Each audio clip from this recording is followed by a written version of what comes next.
Waiting for the captain of the Sharks. And there she goes.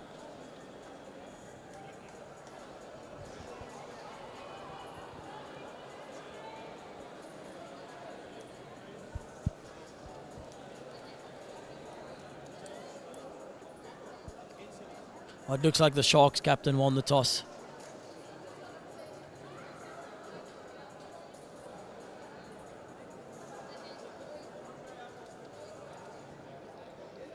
I wonder who will go first.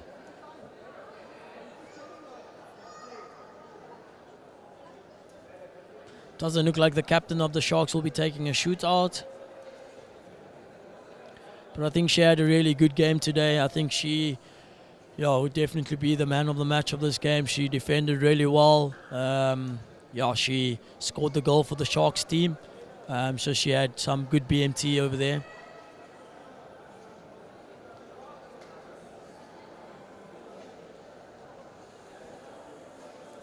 As you know, in indoor you only have 6 seconds.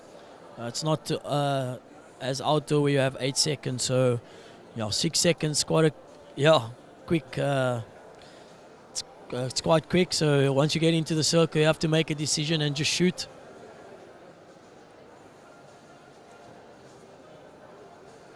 Okay, the Sharks team coming together.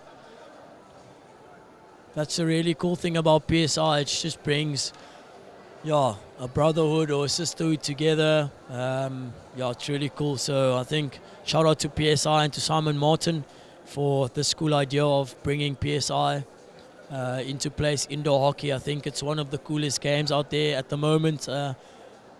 More spectators enjoying indoor than outdoor because I think it's just much quicker and more goals. Looks like the Sharks striker is going to take the first shootout. The Flames goalkeeper is ready. She's already in the goals.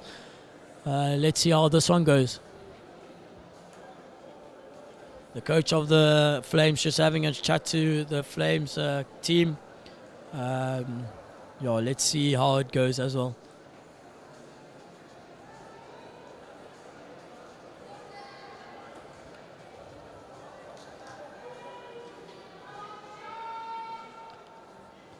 On the first shootout by the Sharks striker. She runs at an angle. And that's a great finish by the Sharks striker. Great shootout. Nice and simple. Nothing fancy. Just get the ball into the goals.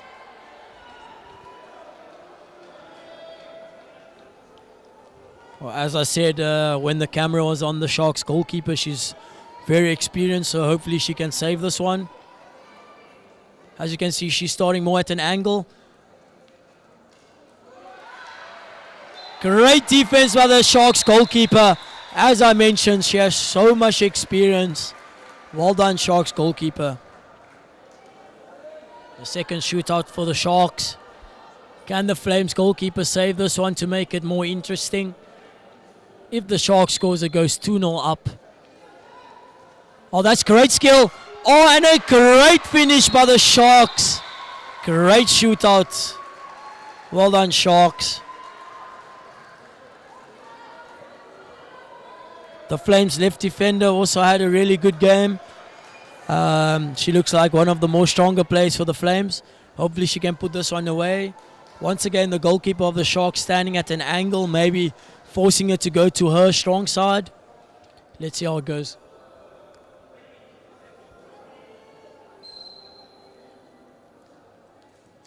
Oh, that's a great finish by the Flames left back. As I mentioned, she had a really great game today. As that's a typical shootout. Run past this keeper's weak side and just flick the ball into the goals.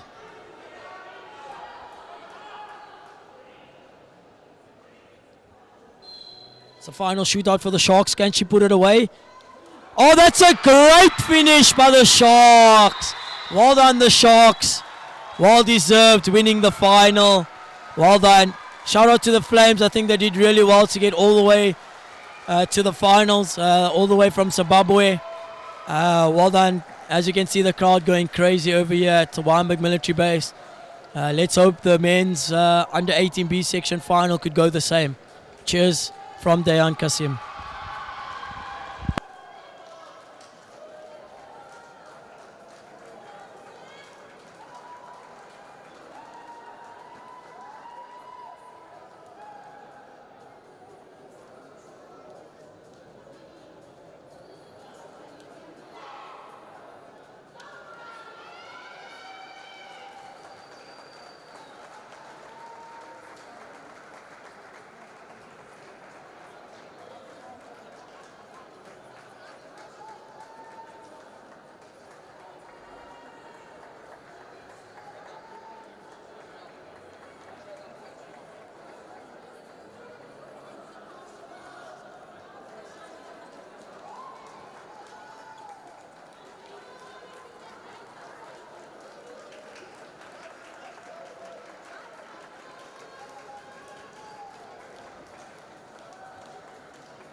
The Sharks goalkeeper, Raiden Sturk, provincial hockey player, really good goalkeeper, played for the South African under 18 side.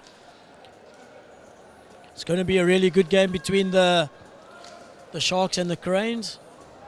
The Cranes all the way from Namibia. As you can see, it's already changed of momentum. That's a great tackle by the Sharks.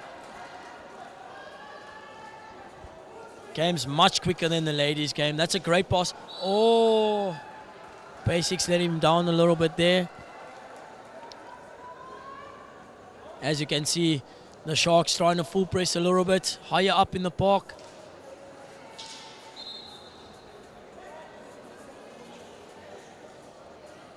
Back three from the Sharks.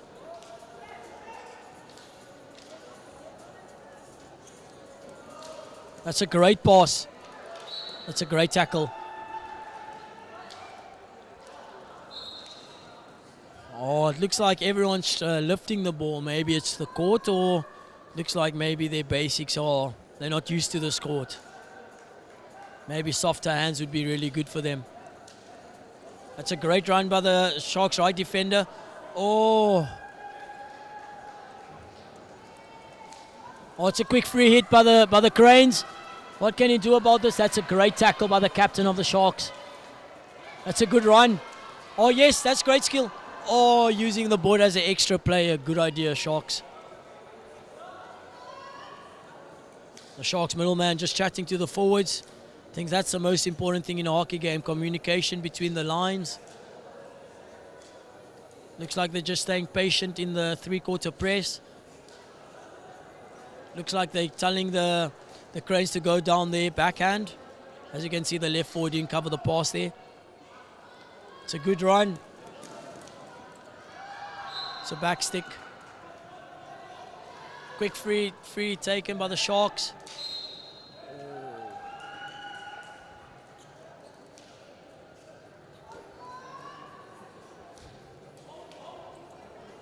The Sharks again being patient in their three-quarter press. That's a great pass. Oh. Maybe the Sharks middleman not following his man through the middle. That's why the middleman of the Cranes were open in the circle. Looks like the Cranes are doing the similar press to the Sharks.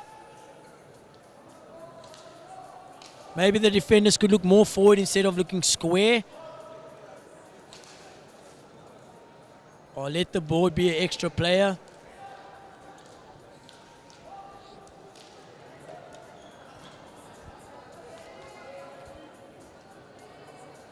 Can the Sharks take this game as well as the ladies took it before this?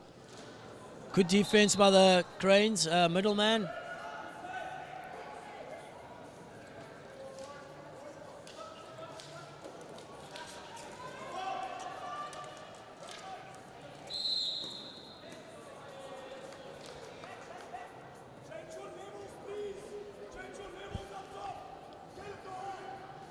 Maybe a quick pass to the left back down the line, straight to the middleman.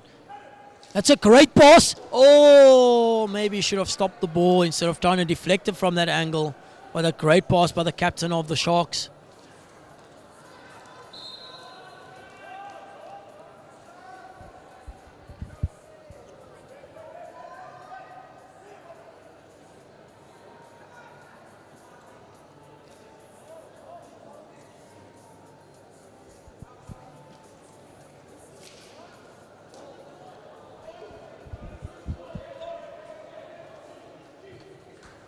This game is going to be a really interesting game.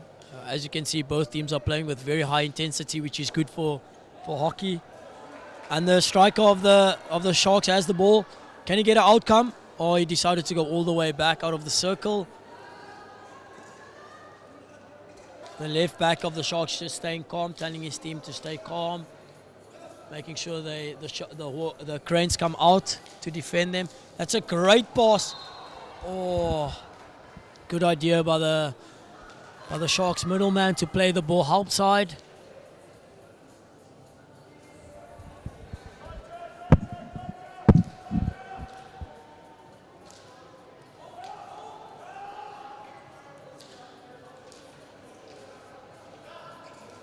that's a great pass. Oh, it's a long corner.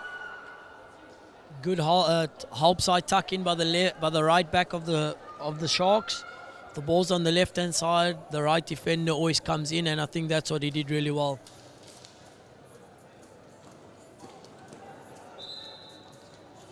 Good quick free hit.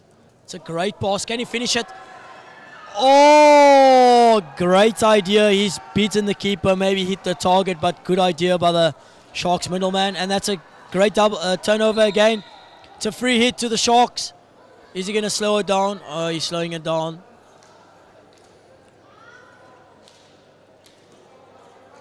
Good patience by the Sharks. The Hawks again, the Cranes again holding back.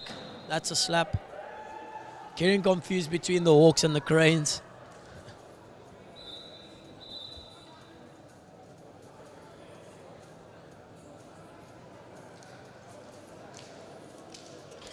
It's a great receive. Great tackle by the Sharks right back. Great using the board.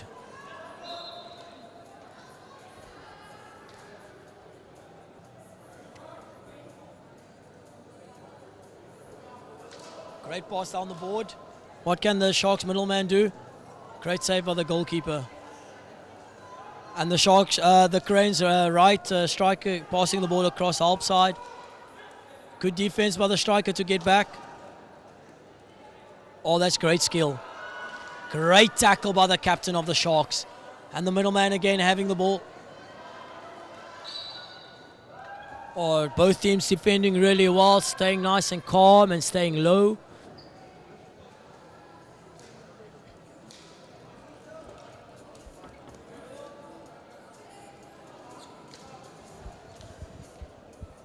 The captain on the ball of the Sharks, looking around for a passing option. Oh, good idea.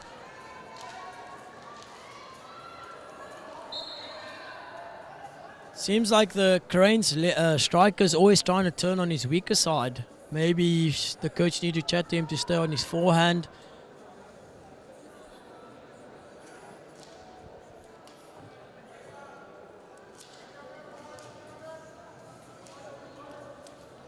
Sharks being patient in the press, staying half court. That's a great pass. Oh. Some changes for the Sharks. New players coming onto the field. Looks like the captain will be staying. Looks like the captain will be moving into middleman. Maybe take more the experienced guy more to the middle of the field. The Cranes staying nice and calm in the press. I think that's something cool about Namibian hockey. As you can see, the Hawks, the Cranes, everyone playing the exact same way, staying calm in the press, ties five, staying into shape, moving as a team. So credits to Namibian hockey. I think they're really good at what they're doing in their structure. Yeah, it looks like they all play the exact same way, which is nice to see. I think the positive about that is also once they come from under 12 to under 13 all the way up, that they exactly know what they're doing because they're playing the exact same way. And as you can see with the other teams, everyone plays a different way. Great tackle. The middleman and the left forward of the Cranes working together. Again, too many double turnovers, as I said in the ladies game previously. Maybe one team needs to slow it down a little bit and not play 100 miles per hour. I think, of course, it's a final, but if you just stay calm, the calmer head guys always seem to win a final.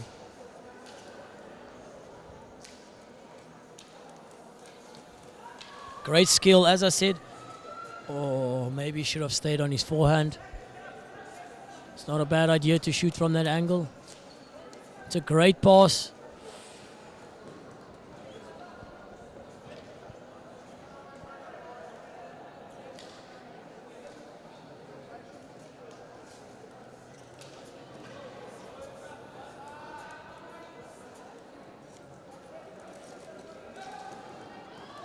Oh, that's a great touch by the Cranes right defender.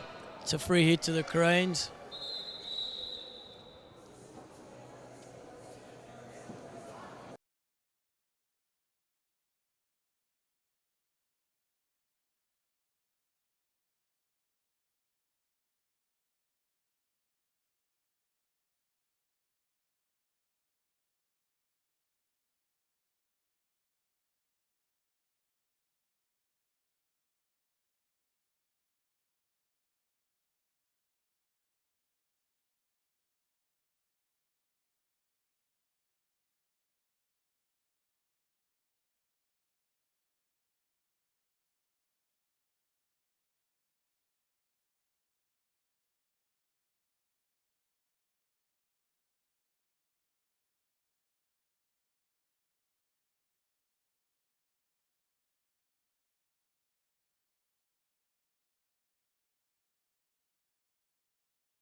Sorry about that, ladies and gentlemen. It was just a trip of plugs.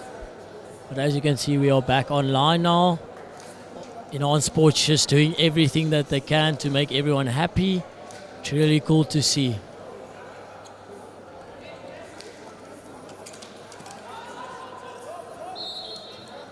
Free hit to the Sharks.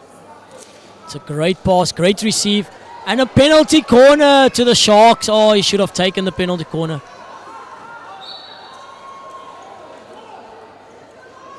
It's not a bad idea to play on, but in that situation, I think it's better to take the penalty corner and slow the game down a little bit.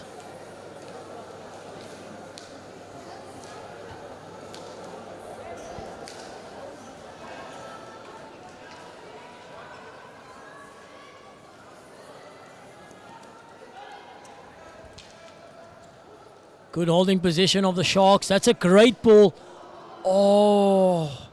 Maybe if he turned his body the other way and then tried to deflect, it would go in. However, as you can see, his back is towards the goals. He cannot see what's happening behind him. Great tackle by the Sharks.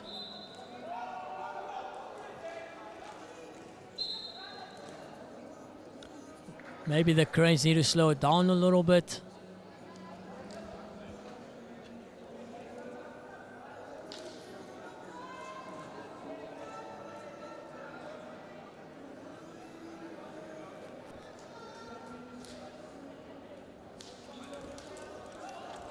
That's a great receive.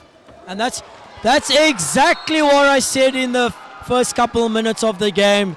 If the left foot of the Cranes just stays on his forehand, he can score so many goals, as he was always going onto his backhand. That's a great finish. Carrying the ball strong, rounding the goalkeeper, and an easy goal into an empty net. The Cranes again staying calm in the press. That's a great ball. Maybe the strikers of the Sharks need to be a bit higher. As you can see, the captain is always looking for good long balls, as the middle of the field is always open, as the Cranes defends on the outside and leaves the middleman alone in the middle.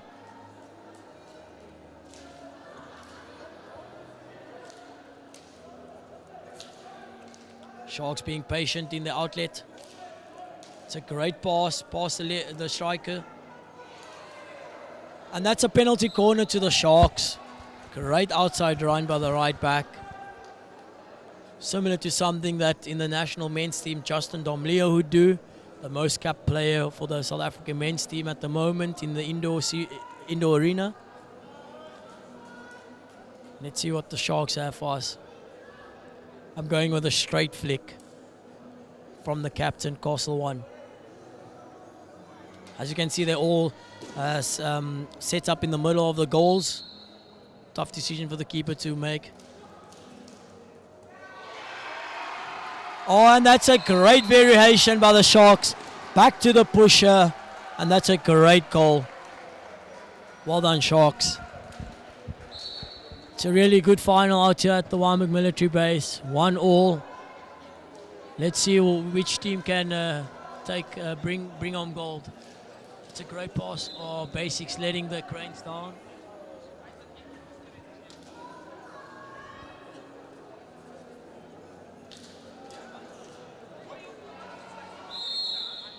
And that's the half-time call. Well done, Sharks. Well done, Cranes. That's a great first half. Let's see what the second half has in store for us.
The second half about to start. Blind pass by the left defender of the Cranes.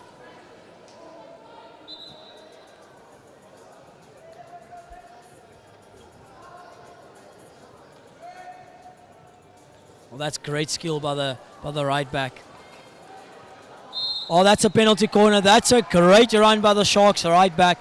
Great skill, standing the defender up and then eliminating him, waiting for the defender to make the decision. Well done, Sharks right defender.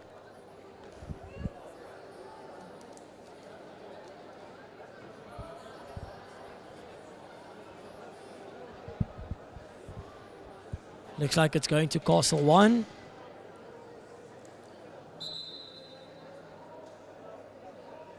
Castle 1, straight flick.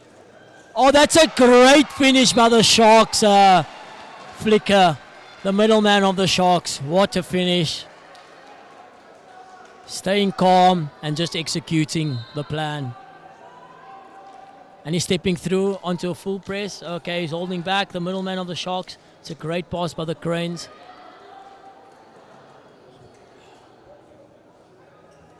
Someone that's really stood out for me thus far is, of course, the Sharks captain. Very calm on the ball, and as well as the guy that just scores the flick. Looks like he dictates all the play for the Sharks. Just controlling the game in the middle of the field.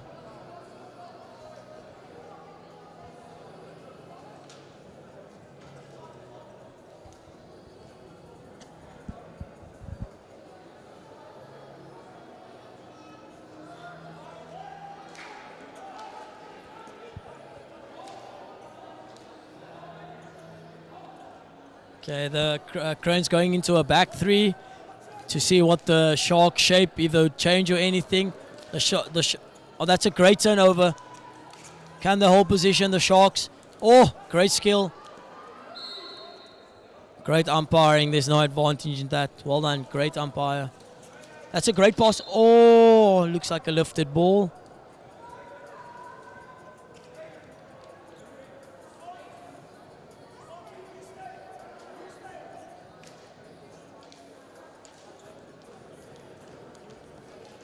That's great skill once again from the...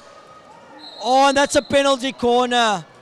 As I mentioned in the first half, the left forward of the Cranes just needs to stay on his forehand, and he's been doing it. So, well done to him. Great carry of the ball, and yeah, rewarded with a penalty corner.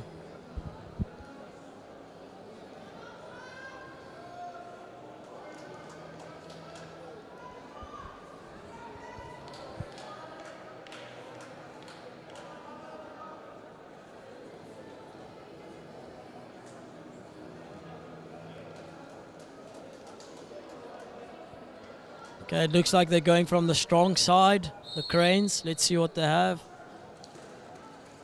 That's great goalkeeping by the Sharks goalkeeper.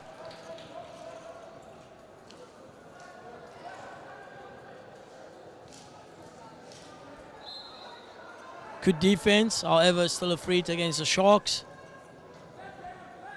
Maybe an easy outlet pass would be better instead of trying to force the ball.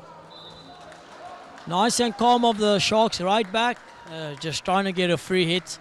As you can see, it's a team swap now, but he stays on the field.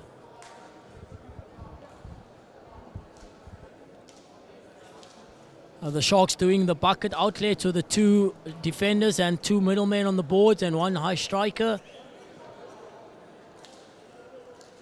That's a good deflection. That's good defense by the left back of the Cranes. Oh, and he goes again on the run on these. Oh, that's a great tackle.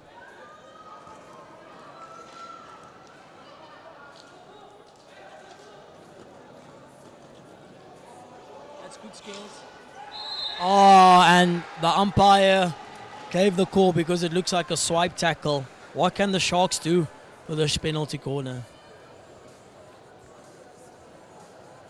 Looks like the right back standing on Castle 1 could have a flick from this. Let's see what he has. Hopefully his drag flick is as good as his skills.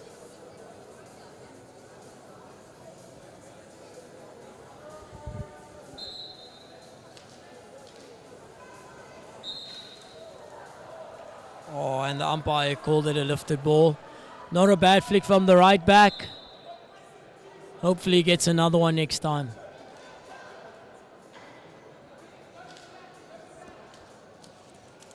Great angle of press by the left striker of the umpire, the coach of the Sharks. Just shouting for penalty corner. It looked like it was a backstick over there. However, the umpire has communicated already. Maybe the Sharks need to just be aware of the middleman of the Cranes. He's always trying to go through the middle and the middleman's not following him. As you can see again, a bucket outlet shape. Maybe one of the forwards. Okay, and one of the forwards going into the middle, or maybe he should have just stopped it and then connect. It's not a bad idea. However, on this fast court, you just need to keep it simple.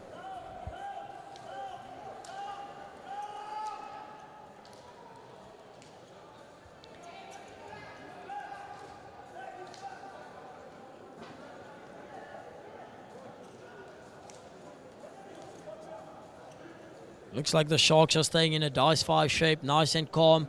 Body positions very good, nice and low.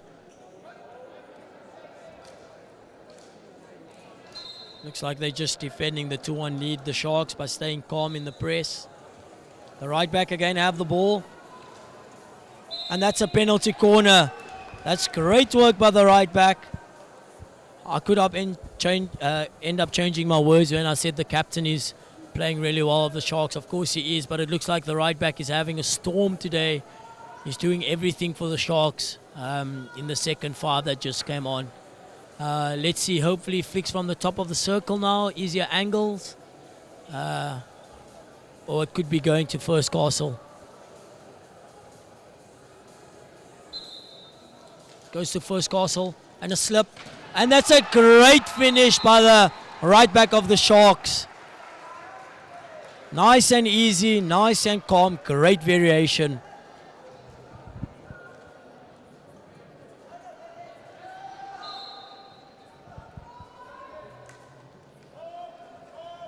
It's 3-1 to the Sharks at the moment. Can the Sharks keep the lead? That's a great interception. Oh, it's a bit of a lift.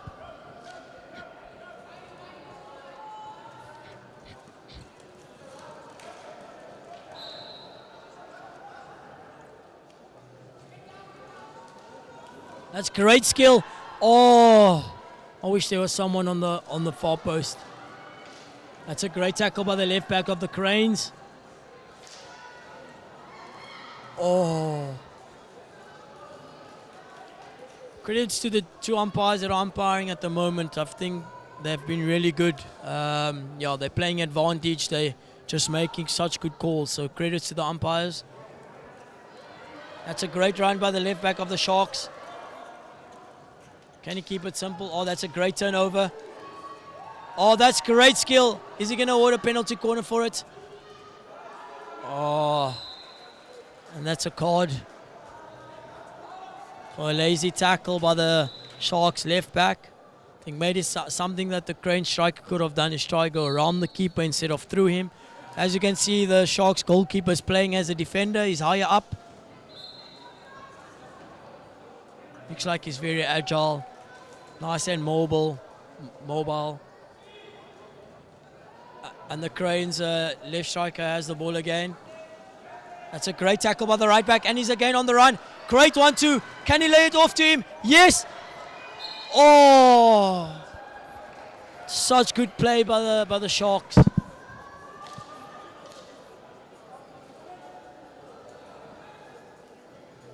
Cranes player just standing on the ball waiting for the Sharks player to make a decision to step or just hold.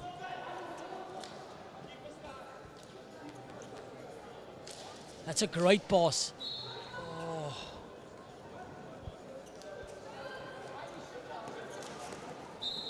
Oh.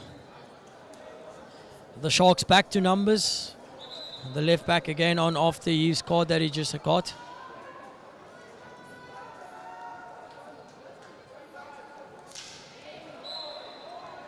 The Sharks taking a quick free hit. Oh, what's going to happen? Oh, that's a great tackle.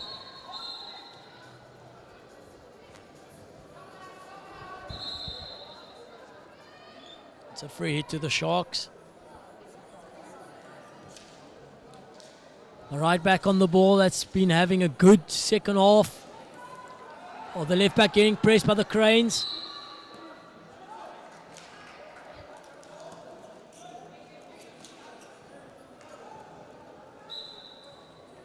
That's a great call by the umpire, calling 3 points as his hand was off his stick on the floor. Can the Cranes make a comeback here and make this go to shootouts? The Sharks, looks like the Sharks' first 5 that started the game are coming back on. Hopefully the right back stays on the field. He's been having a really good game. Let's see what happens. And as you can see, he's on the ball now. Okay, just outlet to the left back. Great outlet shape. Good idea. Maybe the forward should have been a bit higher there. And as he sprints off, handshakes by the coach from the Sharks, saying well done to his boys for playing well. As I mentioned, the right back of the Sharks staying on the field because he's been having a stormer.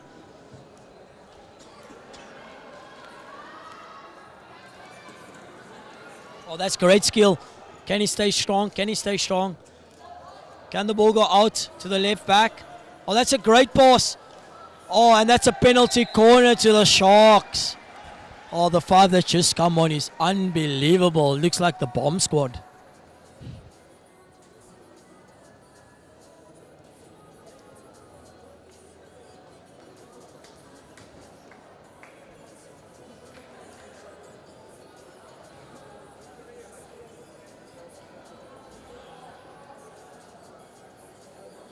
The right back that has been having a good game is pushing out the ball. The other 5 came on, so they put him back to pushing. Looks like it's going to the captain, back to Pusher. Oh, and it hit the post.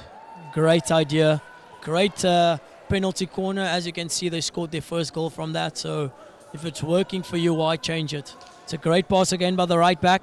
What can the captain do?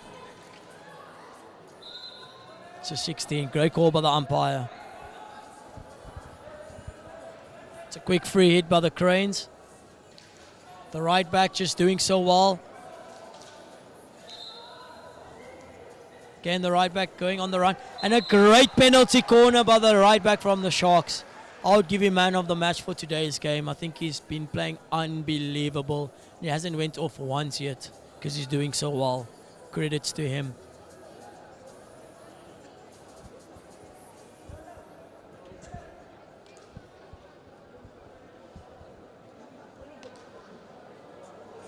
The right back of the Sharks hitting his shin pad. Just telling the Cranes maybe to hurry up. As you can see, he's pushing the ball out now.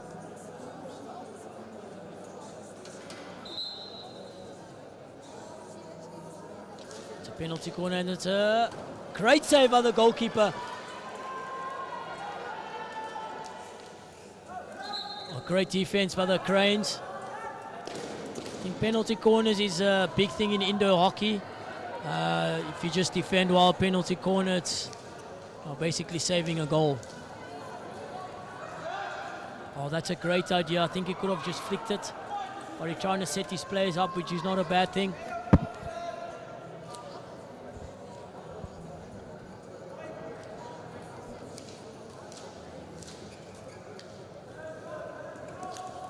Great pass. That's a good 1-2. Can he play the back? Oh, I think he should have played it back for 1-2. Not a bad idea to shoot, but I think the give and go would have been much better.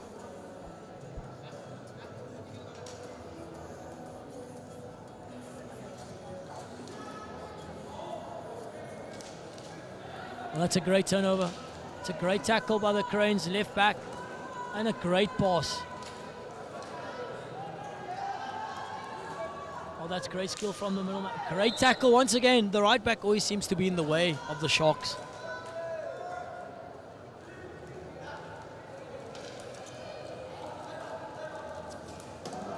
Good goalkeeping, making sure the far post is covered to make him shoot near post. So that means he knows his angles really well. That's a great pass. Oh. That's the nice thing about having two umpires. As I mentioned in the ladies game before, the umpire couldn't see in his circle, and the other umpire just helped him out. So yeah, credit to the umpires once again.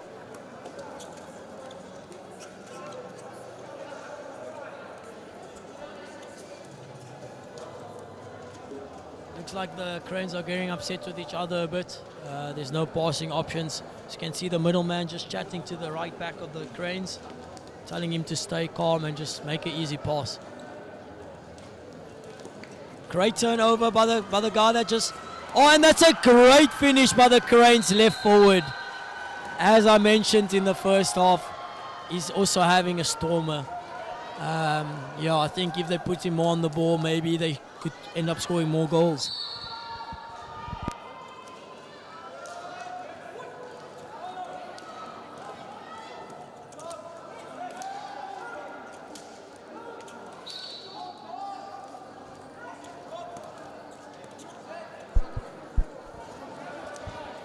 The Sharks being patient. Looks like the Cranes are going to press them.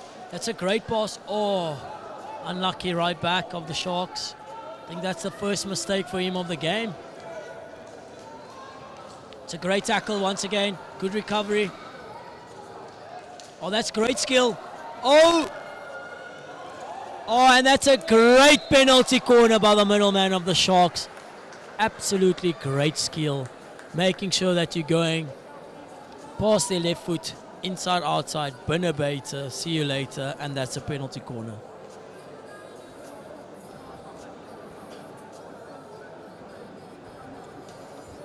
Looks like the guy that just got the penalty corner will be flicking the ball.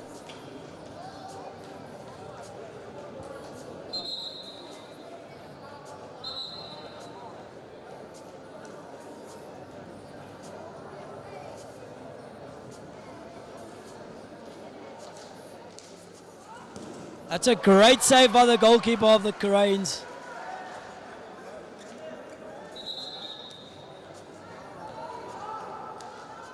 It's a great pass. Are they going to press? Are they going to press?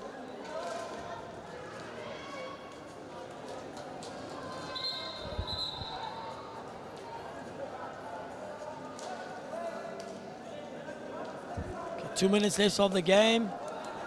Can the Sharks get another one? Or is the Cranes... Oh. Hopefully this game also doesn't go to shootouts. As you could see in the previous game, the ladies game, the Flames came nicely back to make it 2-2 and it went to shootouts. Oh, and there's a run. The guy that also has been having a good game.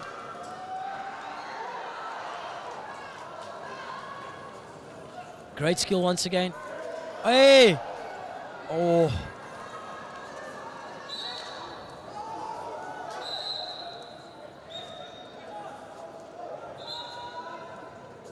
The Sharks middleman just slowing the play down.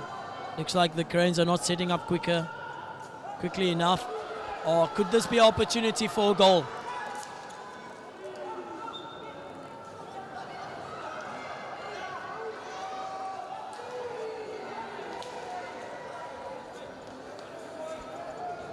Oh, the game's getting more intense. The last couple of minutes of the game.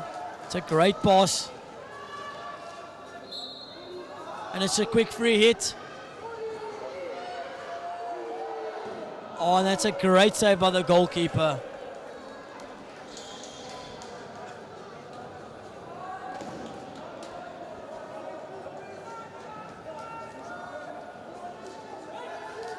The Cranes full pressing. However, I always say if you're trying to full press that everyone works together, it still looked like the defenders of the Cranes were staying deeper. Oh, that's a great tackle. What's going to happen now? What's going to happen? Oh, that's a great tackle. Once again, the right back of the Sharks doing an amazing job. Looks like the Sharks are going to win this game. And that's a great win again by the Sharks. As a previous game, the ladies of the Sharks also took it. And now the men. And yeah, I would give man of the match to definitely the guy of the Sharks, the right back, has been unbelievable. Credits to him.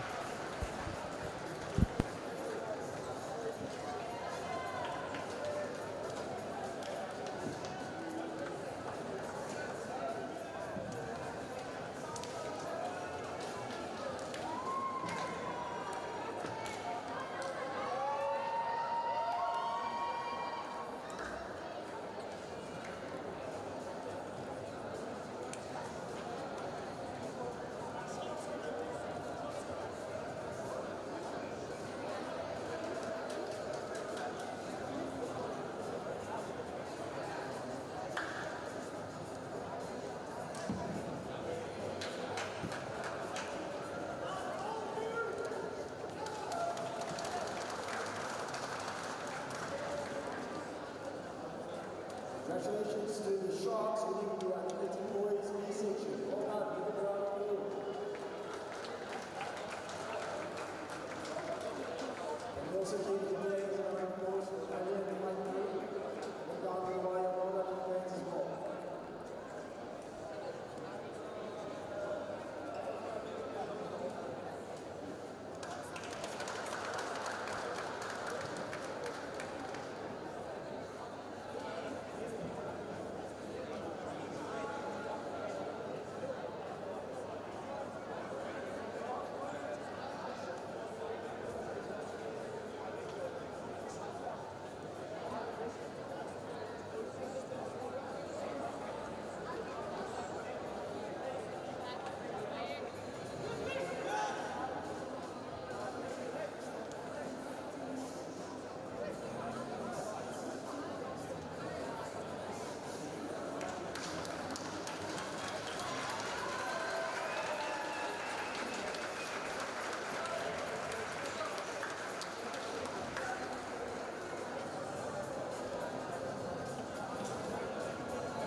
Okay, ladies and gentlemen, welcome to Wynberg Military Base for the most important game as well.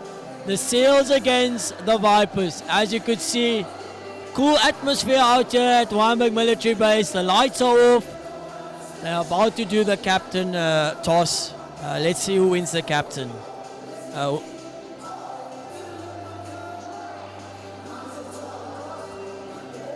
Oh, the vibe out here in Wynberg Military Base is just amazing. As you can see in the crowd, the people are dancing. If I look to my right hand side in the corner, they're dancing. People are clapping, having so much fun. This is going to be a great final. I'm really excited. And let's see what happens.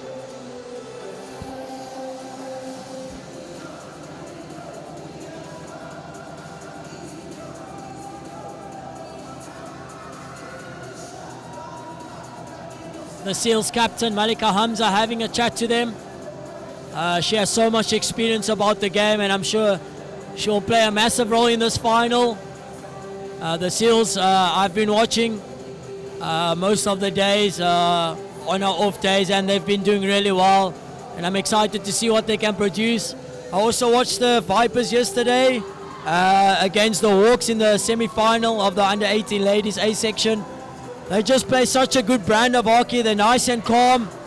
Also the left back of the Vipers, Gillies, one of the most experienced players in the Vipers side. Really excited to see what she can bring. It looks like it's Malika Hamza against the Gillies.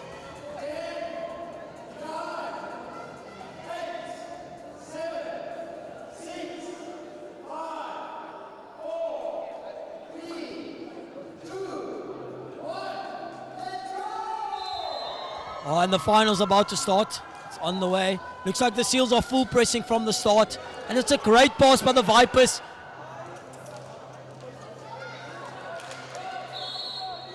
Oh, the tempos are already starting high. The left back of the Seals, Akifa Abrams, passing to Malika Hamza on the right-hand side. Great patience. Looks like the Vipers are sitting nice and deep.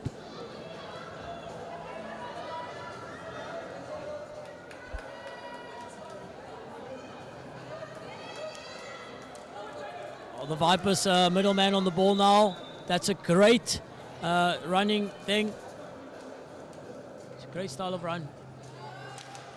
Oh, that's a free hit out. Great defense by the right back of the Seals.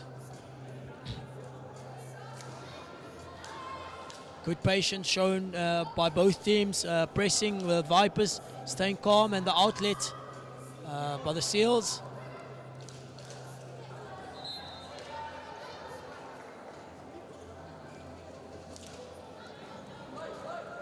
Great advantage played by the umpire. Oh, that's great skill. And that's a penalty corner for the Seals. Let's see what the Seals have. I'm calling Malika Hamza with a straight flick. Let's see what happens. They're going from the from the weaker side. The Vipers sending one player through to stay top of the circle. Let's see what happens.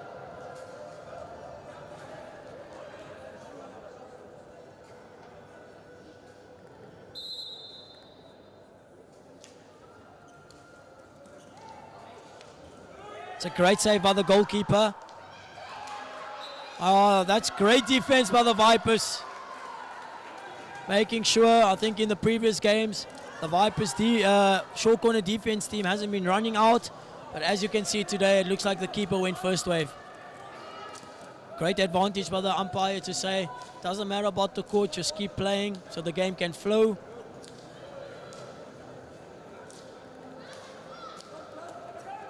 The Seals pressing, just staying in a dice 5. Great build up by the Vipers. As you can see, as they pass, they're just stepping up. Great tackle by the left back of the Seals, Akifa Abrams. Maybe she should have kept the ball there.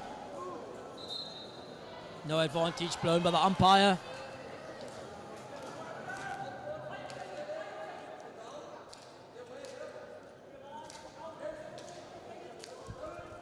Great pass. What can the middleman do of the Vipers? Looks like the ball's going all the way out again. That's good patience. Good pressing by the Seals, staying calm.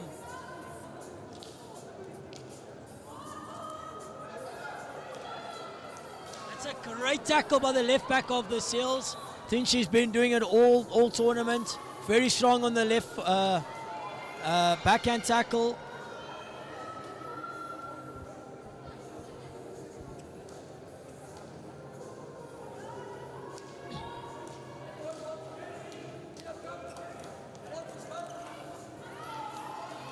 Great skill by the middleman.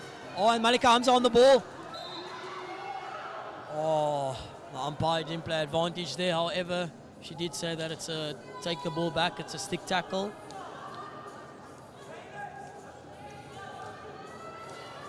Great pass down the line. What can Malika Hamza do with that? Okay, good outlet.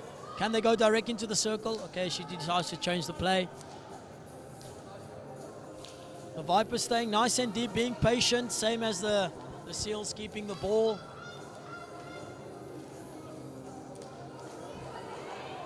Great tackle. Oh, can the striker of the Vipers carry the ball? Oh, that's great skill.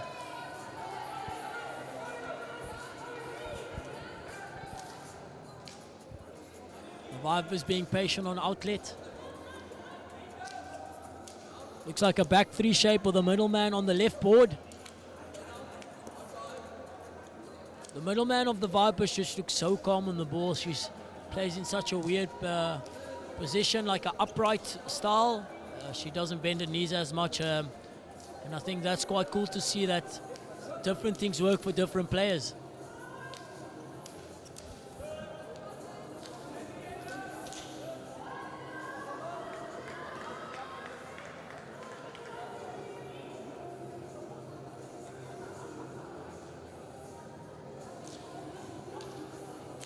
Great pass down the line. Can the striker get an outcome out of this? Great calmness by the middleman of the Vipers.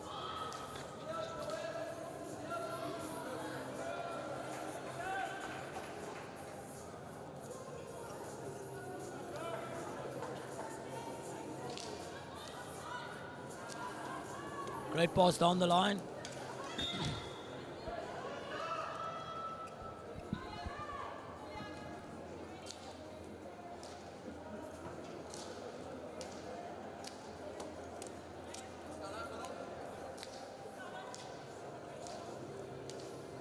The Seals are doing well in their pressing shape, just moving from side to side. However, the Vipers also doing well by staying patient on outlet, not trying to force passes. And as they say, if a team doesn't press you, just keep the ball. And I think that's credit to the Vipers for doing that. They're playing such good hockey at the moment. Staying patient, nice and calm.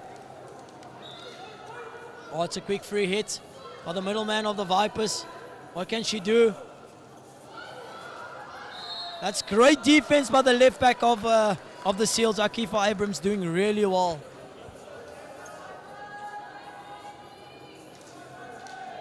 Malika Hamza on the ball, chopping it out to Akifa Abrams.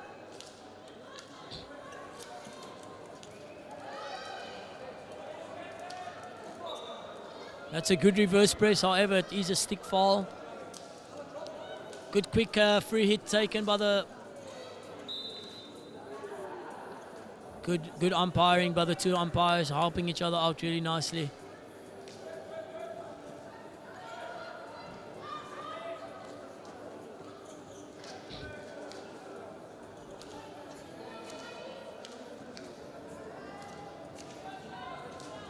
Great one-time pass down the line.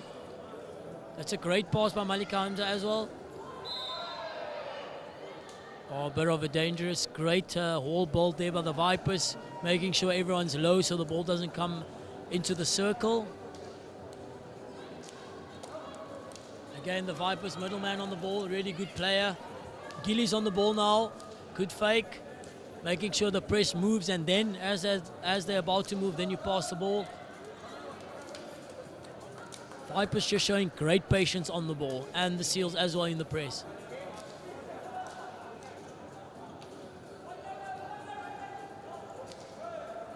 Great run by the right back.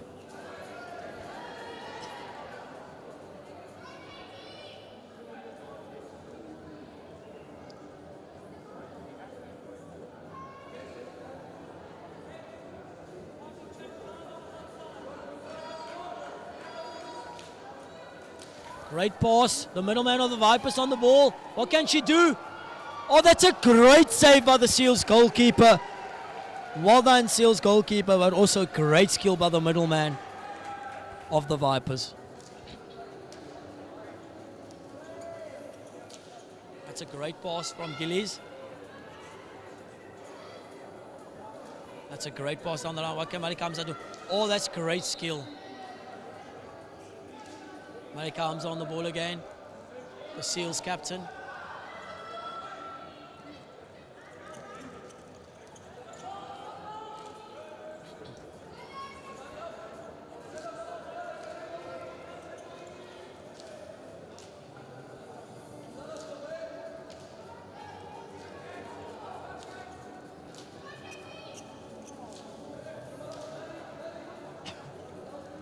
Patience shown by the Seals press. Great tackle by Kiefer Abrams.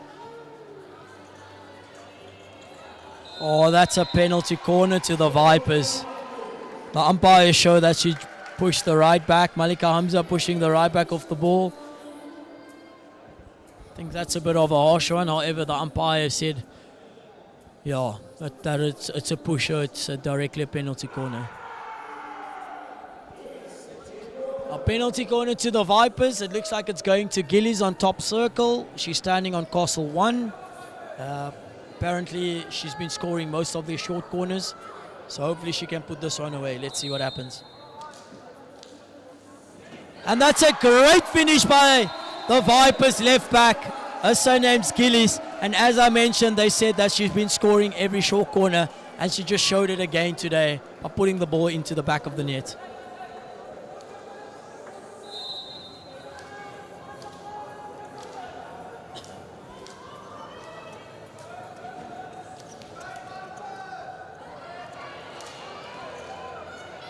Malika Hamza on the ball. Great run by Malika Hamza. Can she drop it out? That's good patience shown by her. So much maturity on the field.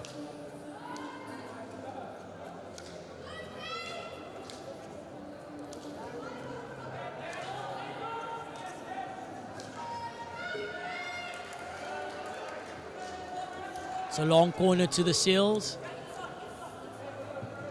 It's a great pass. What can Malika Hamza do on the ball now? Can she get an outcome? Maybe the right back of the Seals can go a bit higher. That's a great pass. Back around. That's great hockey by the Seals.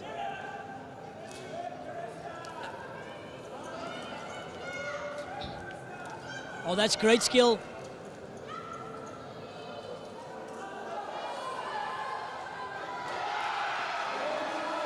Oh, looks like a lifted ball across the circle. Even though it's a lifted ball, it's still a great finish by Malika Hamza. Shows that she's a striker. If you get into the circle, you have to get it away.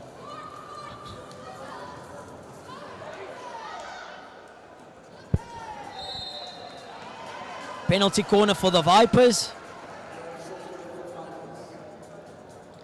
Oh, just let's look at the replay. Great finish by Gillies from the Vipers, the left back. Oh, once again, another penalty corner. Let's see what happens. Hopefully they can score another penalty corner. Oh, they're going from the other side now. Could end up being a slip flick. Looks like it. I think maybe something the Vipers coach could have done is keep it. Whatever's working for you, keep doing it again instead of changing it. But maybe it's a variation. Let's see.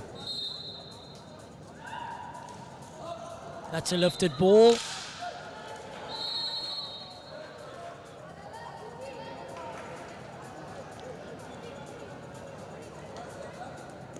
The Seals making changes.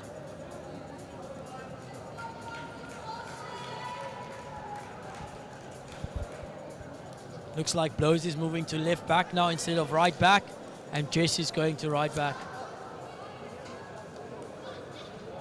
Not a bad idea to pass the ball alongside the board. However, the striker should be facing the ball and being ready.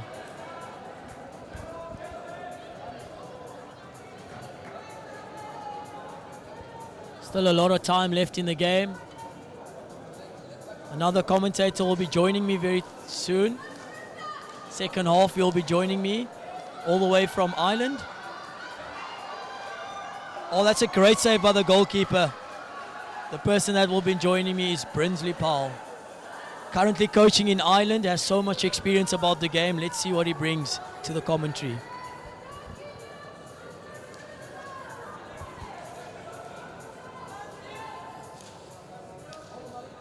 The Seals showing some patience in the press. Looks like the middleman of the Vipers, instead of being on the board now, she moved to the middle of the field.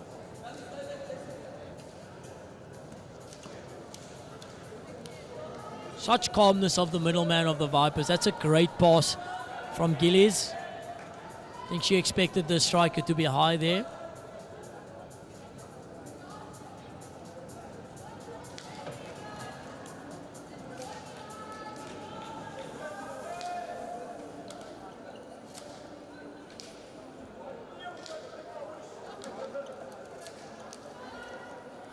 Good patience shown by both teams. Again, Seals on the outlet. Can she move it out? That's great skill. Malika Hamza on the ball. It's a great tackle.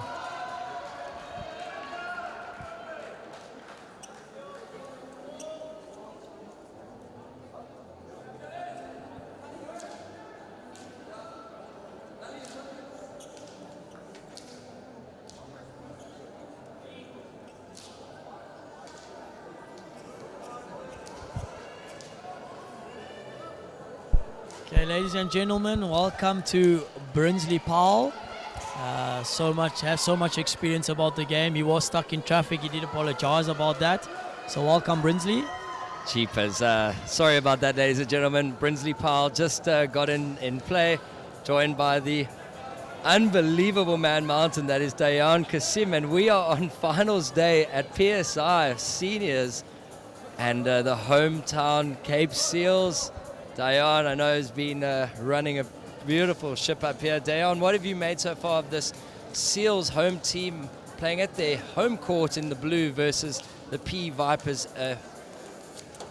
Unbelievable side, to my knowledge, this year being brought down from PE. What's your thoughts on the first 5 minutes of the game so far? Yeah, I think it's been really good. I think both teams are showing so much experience. I think they're staying calm. You know, normally finals can go 100 miles per hour, but I think the nice thing about these teams is, as you can see, they have so many experienced players like the Seals, Malika Hamza, and then for the Vipers, Gillies at the back, Namibian international. So, I think it's been really good so far.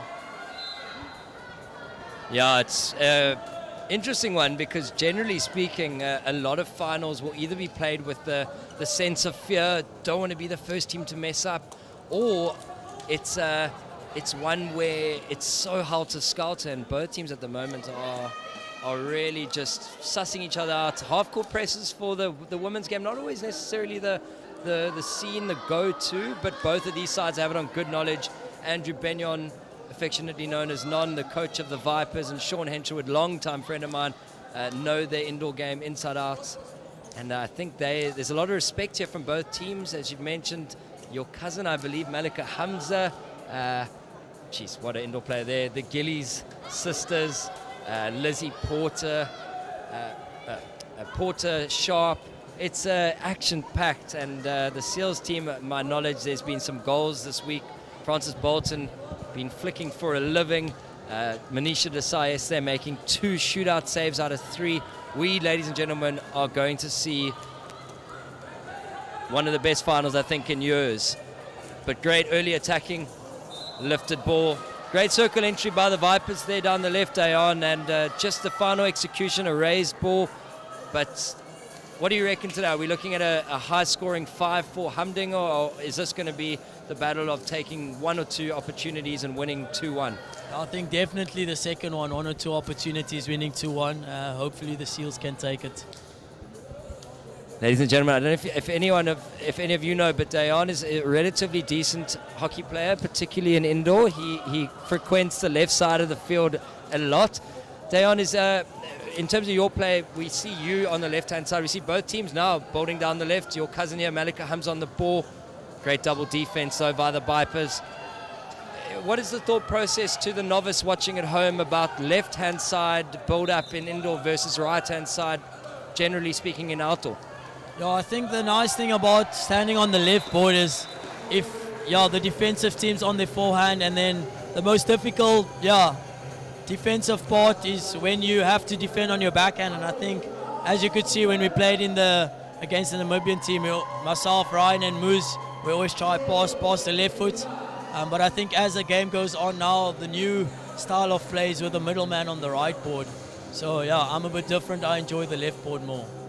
So we got some insight there on some European-style trends. As whilst we were in conversation, Seals winning a penalty corner through a raised ball and pushed to top D, left-hand side. Hamza going. Great 1v1 defense, however, by the Vipers. And massive opportunity goes a-begging. But turnover, Hamza going.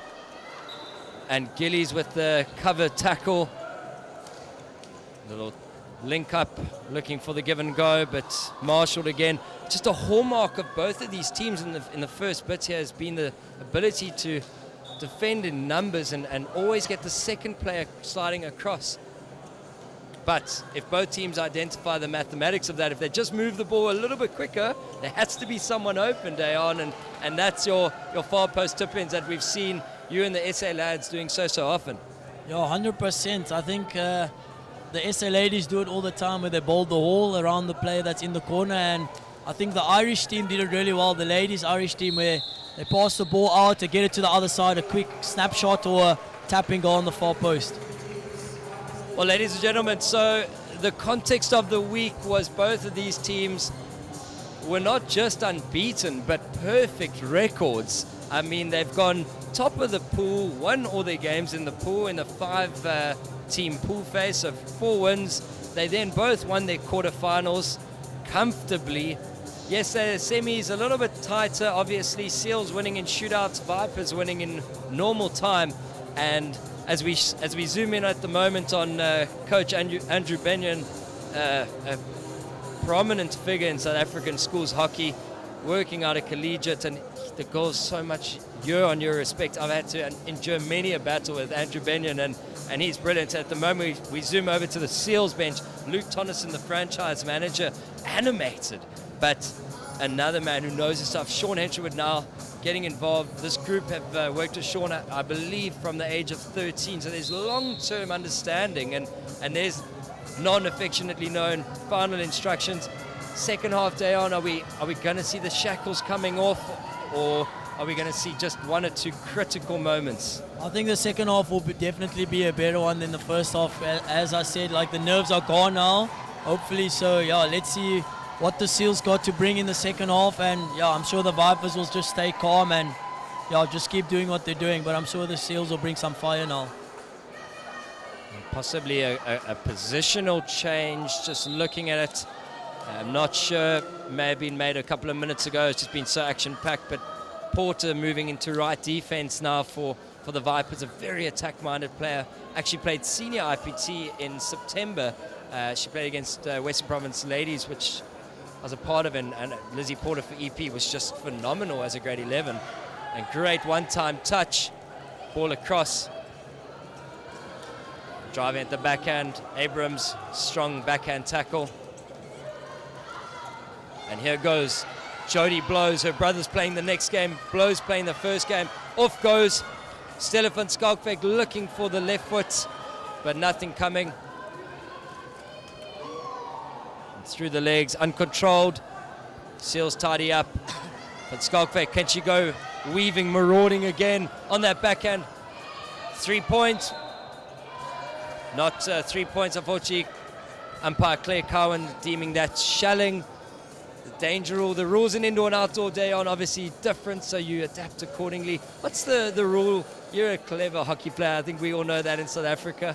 What is the rule that you sort of make the most out of in indoor that you feel you can manipulate and use to your strengths? But here's Barley Anthony before we get that great answer. Gillies tidying up. So if we're going back to, I mean, a smart player like you, is there any rule interpretation that you feel can be dictated or manipulated and players can make the most out of going into their future hockey? I think definitely the danger rule, or back in the days used to known as a set rule.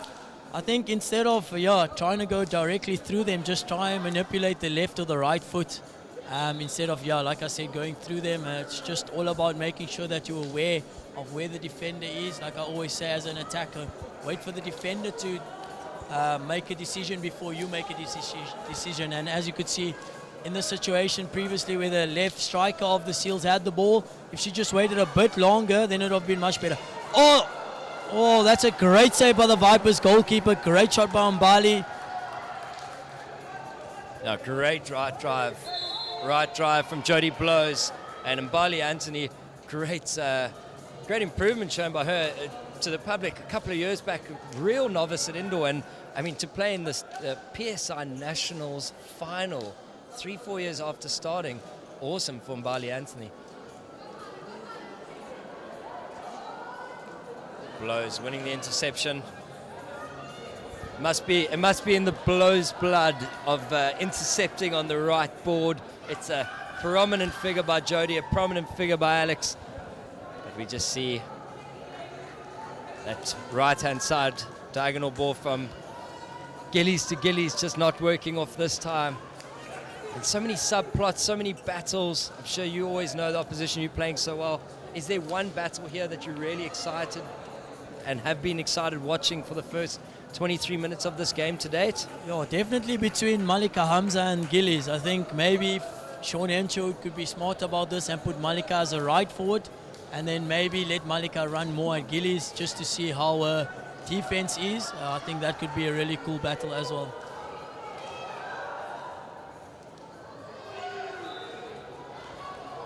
Yeah, Caitlin Gillies versus Malika Hamza. That'd be pretty fun to watch. Here goes Hamza though. That well-known left to right cut back. Van Skalkwyk on the ball. It's going to Skalkwyk forcing a save out of the goalkeeper. And this game definitely looks like there's maybe weathered legs, and that's understandable after 3 hard days of hockey, and now the 4th. Blows, great interception. Blows taking and going and feeding the ball, and a last-ditch save. Think save, or no, just missed target. But Seals look like they got a spring in their step now. They obviously really want this home title. Early pass. Gillies to Gillies link up as always. And great interception. Sorry, this. Got my individuals wrong here, I think. Here we go, Hamza with that traditional left to right cut back. I think what's most enjoyable to date is watching the player intelligence of intelligent fouls, as we call it, intelligent breakdowns. And here we go, 50-50 ball. Abrams giving away another tactical foul, well intercepted by Blows. Size going toe-to-toe at the moment. And Blows possibly giving Abrams a hospital pass, but Abrams tidying up.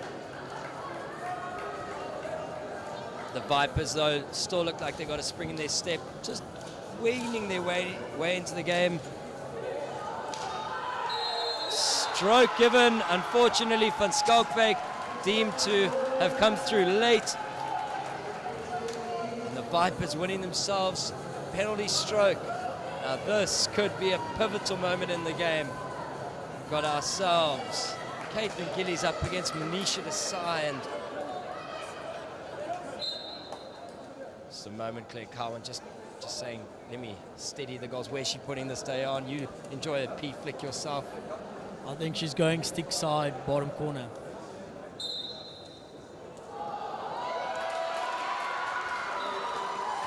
And unfortunately just apologizes to her team, and that's, I always say it's important to be mindful, and straight away apologizing, but still looks like she just knows she let her team down there. But if we know anything about the Gillies family, that they make things fixed quickly, they make things right. Keeps the Seals in this game, and only down by a goal. Blows takes quickly. And another right-hand side carry.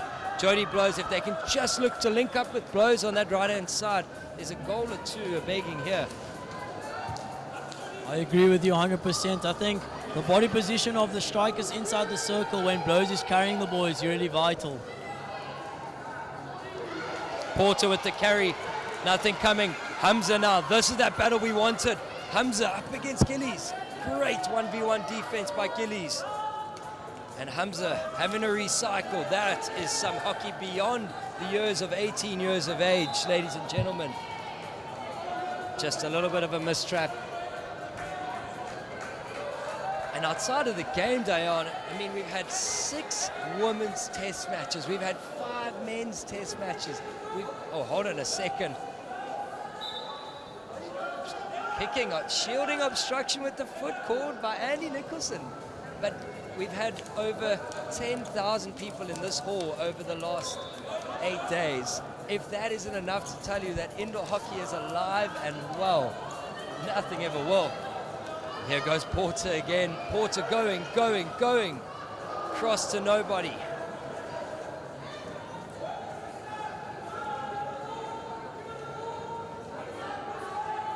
So the new rule interpretation is that you have to make the sport playable.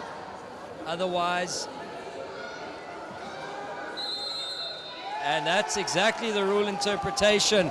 So the new wording, ladies and gentlemen, is there always has to be an out from the defender. That has not changed whatsoever. However, the attacking rule is should the out be there, you have to utilize it. And unfortunately, it just seems like the Seal player there was just uncertain about the best option.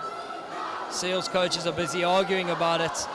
But I think that might be spot on. It's just something new, and we just got to get used to it. 100%. I think the only reason why the Seals coaches are asking the question is because I think Blows in that situation was covering the defensive angle first before the outlet. But I think, yeah, as you said, if there's an outlet option, they need to take it.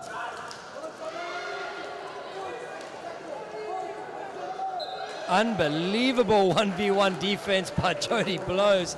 She first intercepts the back to pusher, and then she gets down and stops the second save. I mean, what can't she do at the moment? I heard Alex Blows was good, but I don't know so much. I think Jody Blows is the real Blows of the family, Dayan. Yeah, I think so too. Hopefully Gillies can put it away like the one she did in the first half. Oh, that looks off target.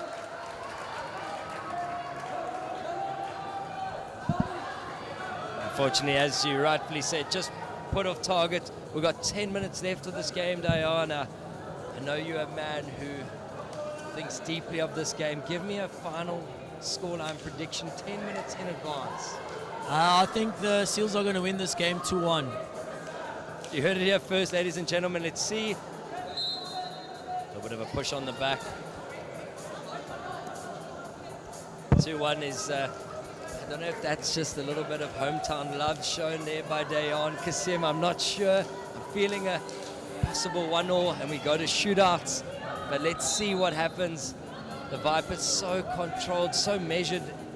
It seems like they always know how to control the situation that's coming. But ladies and gentlemen, as we close into the final quarter of this game, look at the Vipers just taking their time. Porter, Gillies, back to Porter. Just so calm. Have they been all week? Taking their time, biding their time, looking for the channel. Seals going into a relatively man-zonal defense. And a big diagonal.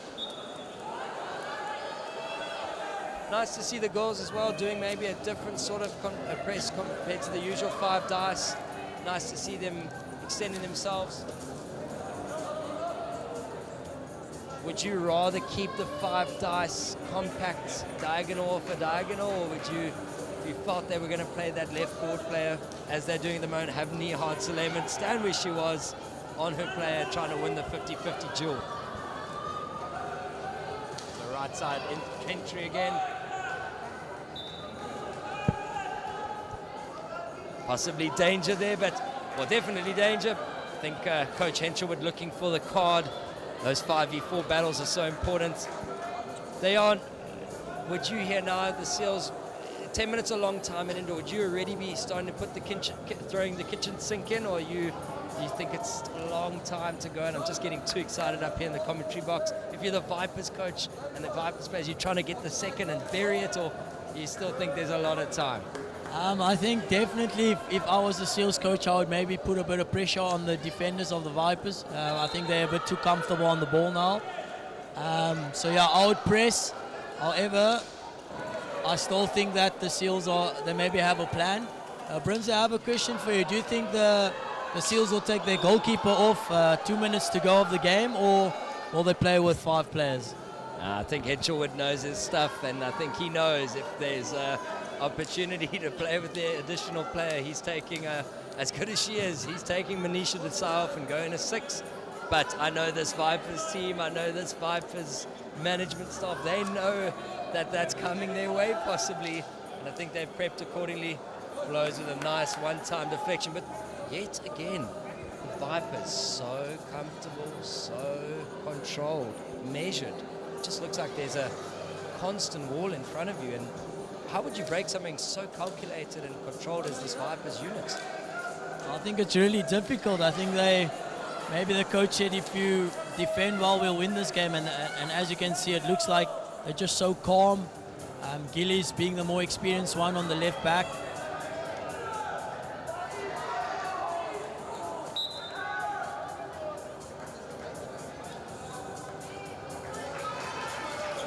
Hamza unfortunately getting a green card for shelling. So this, we always call them the power plays. And this could be a power play based moment for the Vipers, playing with 5 against the Seals 4. Straight away going into a back 3 wide shape. And I'm sure they're going to put full pressure on the ball now. Well, as you can hear the coach of the Vipers shouting man to man. I think he's trying to chase a goal because the Seals are 4 players. Let's see what happens. Down the line, great pass. Suleiman loves space. Suleiman loves it, finds Bolton. Bolton with the traditional roundhouse.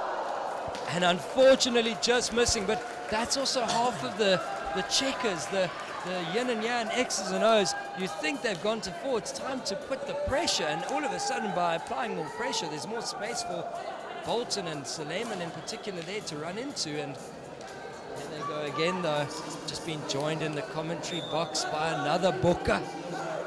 Chad Futcher, I'm starstruck, ladies and gentlemen, by Dayan Kasim and Chad Futcher. I don't know what to do with myself, but we are here, and Kasim hands it over to his teammate Futcher. Not good on the mic, I've heard via many people, but anyway, camaraderie. Just let's hear some chatter between the 2 national players.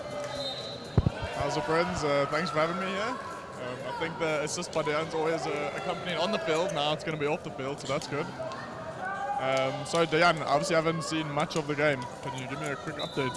Yeah, I think it's been really good from the Vipers. They've been being very calm on and off the field. As you can see, it's a penalty corner to the Seals.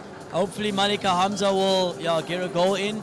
Exactly how Chad Futcher scored his 1-2 in the last test match. Let's see if Malika Hamza can do the exact same thing. I think, with 5 minutes left, this will be a spicy goal if it goes in? Yeah, 100%. I think if they score this goal 1-1, then hopefully not shootouts. I'm hoping no shootouts. And as I said to Brinsley before, it's going to be a 2-1 to the Seals, so hopefully this is one of the goals. Let's keep our eyes on Frances Bolton. I hear that she's got a rocket flick.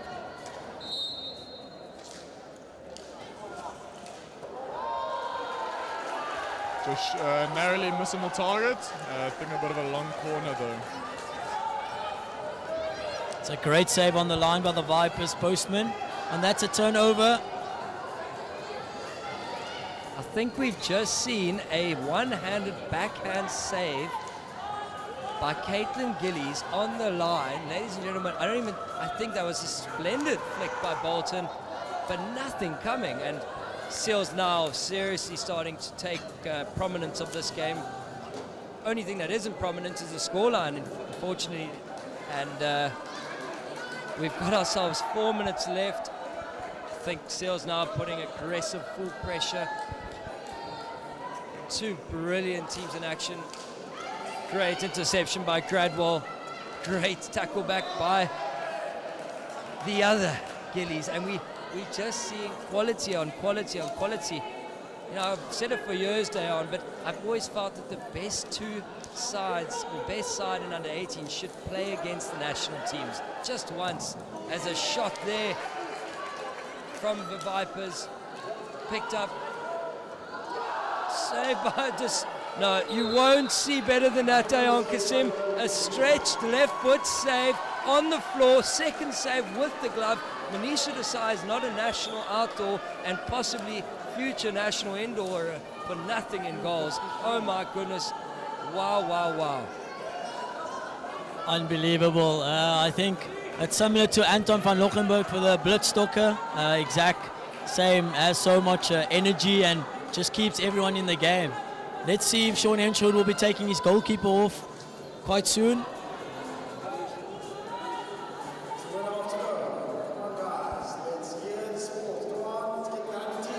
Looks like the Seals are putting their press a bit higher now. Hopefully they're going man to man. That's a great pass down the board. Great pass by Porter, past the left foot of blows, getting a high circle, penetration. Hamza though winning the ball, going. She's marshaled. And she's a wanted soldier there, Hamza. And Skalkvik, unfortunately, throwing it into the always present, always down and low Caitlin Gillies. And unfortunately, the wrong time for the Seals to go to 4 there.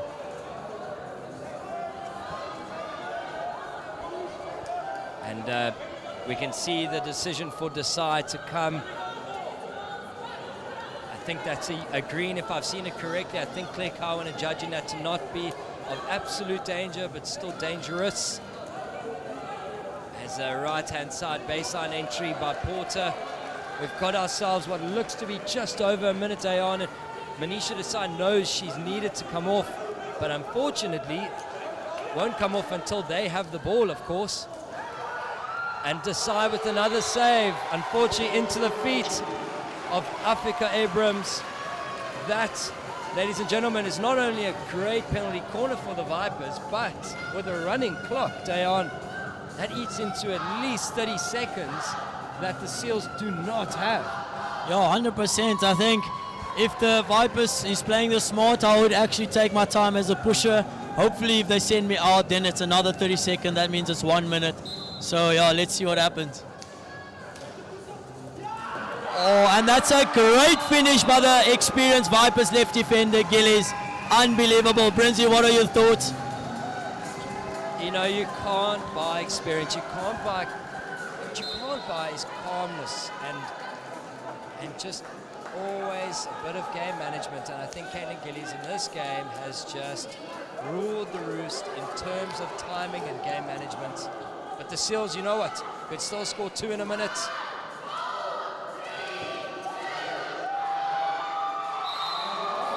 And that is it, ladies and gentlemen. All she wrote, the PE Vipers playing at the Seals hallowed home military base, winning 2-0 with such an assured, calm, commanding performance. Dayon, your takeouts from the game, your player of the game, give us some love. I'll definitely give it to the left back, most experienced player of the Vipers, Gillies. I think she made the team play so well. She was very calm. That's why the team was calm. Also a Namibian international player, and I think credits to the Vipers. They defended really well. I'm so proud of them. And yeah, shout out to the Seals. They did really well. And yeah, as you know, it's the ladies' last PSI for some of them. I hope they had a good one. And yeah, hopefully we see the rest of the 17-year-olds next year. And I think we're going to pull up that second and all-encompassing flick there that's got them the unassailable 2-0 cushion, but just so awesome to watch. Such camaraderie straight away. Two teams coming together. I think that both teams just acknowledging each other's brilliance throughout the week. Here, I think we're pulling up the goal that gives them the 2-goal buffer. The roundhouse, as it's affectionately known, a difficult skill performed expertly and simple, made it look so easy and simple. And well done there to the PE Vipers. So we've had the Seals versus Vipers in the under 18 girls final. We're following it up with the Seals versus Hawks in the under 18 boys final. Can we have two Seals losses at home on finals day, or are the Seals boys going to at least make one of the trophies stay at the military base? I think definitely. I think the Seals boys are such a strong side. If I look from up here, if you look like the likes of Daniel Neoff, James Flint, Alex Blows, oh, what a team. Look, there's a good enough player. I've heard of his name. I heard he tackled you a couple of times in this series. JP Brits, watch out for him. His fellow teammate, Mr. Duran. There's a couple of Hawks here. Ladies and gentlemen, we'll be back with you shortly for the final game of PSI Nationals 2022. Stay tuned for an absolute blockbuster.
Welcome, ladies and gentlemen, to the final game of PSI Nationals 2022.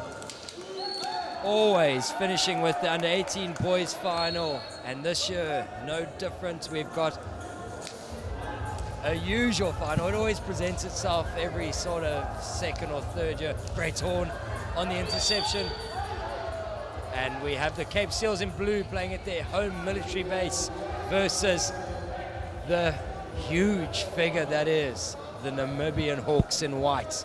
I'm joined in co-commentary. My name's Brinsley Powell by the one, the only Dayan Kasim. Dayan, welcome.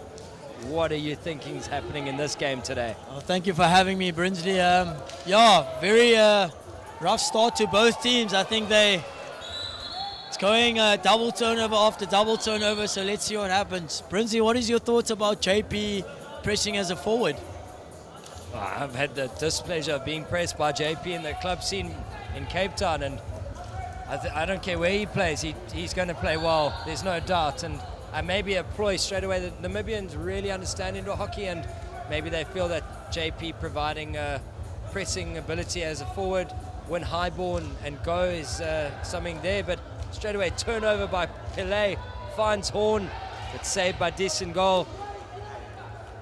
Already we've got ourselves a blockbuster. I think we're going to see one for the ages. This Hawks team, ladies and gentlemen, just for context, has through the years almost never lost a championship. They are workmanlike, they know the game inside out. They've got a couple of prominent figures in Duran and Brits, and the Seals team through the years keeps getting better and better. Horn with the ball. Davis, the goal scorer extraordinaire, but the Seals team littered with talent. Might not have necessarily as much indoor experience as the Hawks group, but they've got ability in abundance. So this should be a game of yin and yang. Great early ball through the guts of the field. Give me an early prediction, which we can allow you one chance to change. I'm going for the Seals for the win. I don't know the score, but I'm saying the Seals for the win. Ladies and gentlemen, if you've tuned in late, Dayan got that wrong earlier, by the way, with the Seals goals, but Horn going, playing Pillay. That's a great backhand finish. I think, as I said, Brinsley, it could end up the Seals winning this game, but it's still early in the game. But a great give and go by Brett Horn and Uzay Pillay. So much experience. These guys are playing in the Cape Town League. They're just unbelievable kids. They're just superstars of the game. Yeah, I've had it on good authority from Trevor Cormack, the franchise owner of the Namibian Hawks, that this group are not only fantastic people, but they're lovely indoor players. They're really, really, really hardworking. They understand indoor inside out. They've got plan A, plan B, plan C. And we've got the Seals with just a big name after big name after big name, but not as big as Brits possibly. Flint versus Brits, we've seen that battle all year in the Cape League. Flint tidying up. The context, ladies and gentlemen, is we've got JP Britt on the replay here. We've just seen a replay of the goal. Horn winning it, finding Pillay with a little flip over the stick, and the Seals taking that 1-0 lead at the moment. You see Christian Durant's come on the field. He's now left forward. JP Britt's moving into mid-man, the pivot position. Horn picking up the ball. Shudley Hendricks animates on the sideline, telling Brett, stop stick shielding. I believe he learnt that off you, Dayan Kasim. I think maybe not the shield, but definitely staying calm on the ball. And I think sometimes the umpires get that wrong between a stick block and if you have the ball on your stick, it can't be a stick block. It's maybe just the defender coming to hit your stick. I don't know. I could be wrong. It's the dichotomy of the game. Dayan, an attacker, myself, a defender. We couldn't disagree more. These attackers, in my opinion, shield too much. Dayan thinks these defenders hack their sticks too much. It's all there. It's all a drama series we got, and it'll be no different for the next 35 minutes on this beautiful blue Bulgatex court that we have in front of us.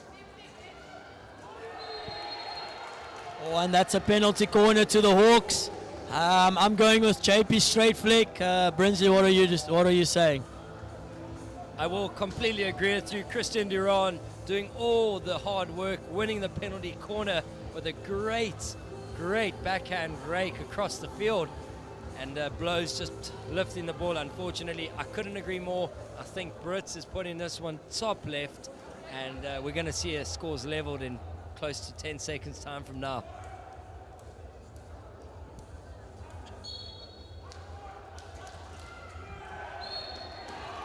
Oh my goodness. Firstly, completely apologies, ladies and gentlemen. I got that one completely wrong. Brits to Duran. Well saved by Blows, but unfortunately push on the back by Isaiah Pillay. Unmistakable with his left sleeve that he loves wearing. So I've got that one wrong, Dayon. Maybe we transfer it over to you. Are they? Well, they've gone to the left-hand side. Duran pushing. Are we now going to see Brits on the flick, or are we looking at a slip flick? I think maybe JP will go with the roundhouse. As you know, that in the Cape Town League, JP Brits and Blake plays together, so I think he knows what JP is going to do, but I think maybe JP will come with something special.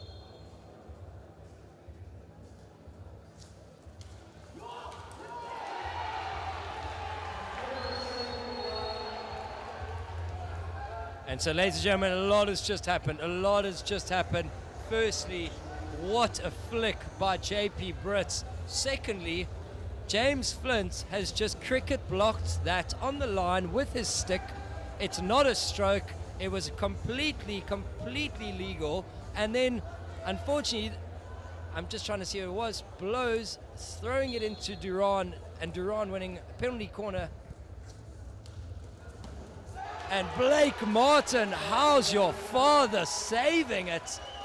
In the interim, Blows has received a green card.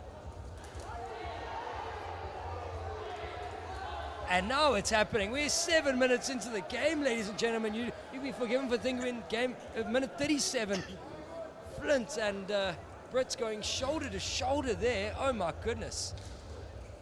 What a game we've got in store here. Yeah, 100%. I think the coach of the Seals brought on some more calmer players, the likes of Daniel Niehoff. Very calm play in the midfield, very experienced.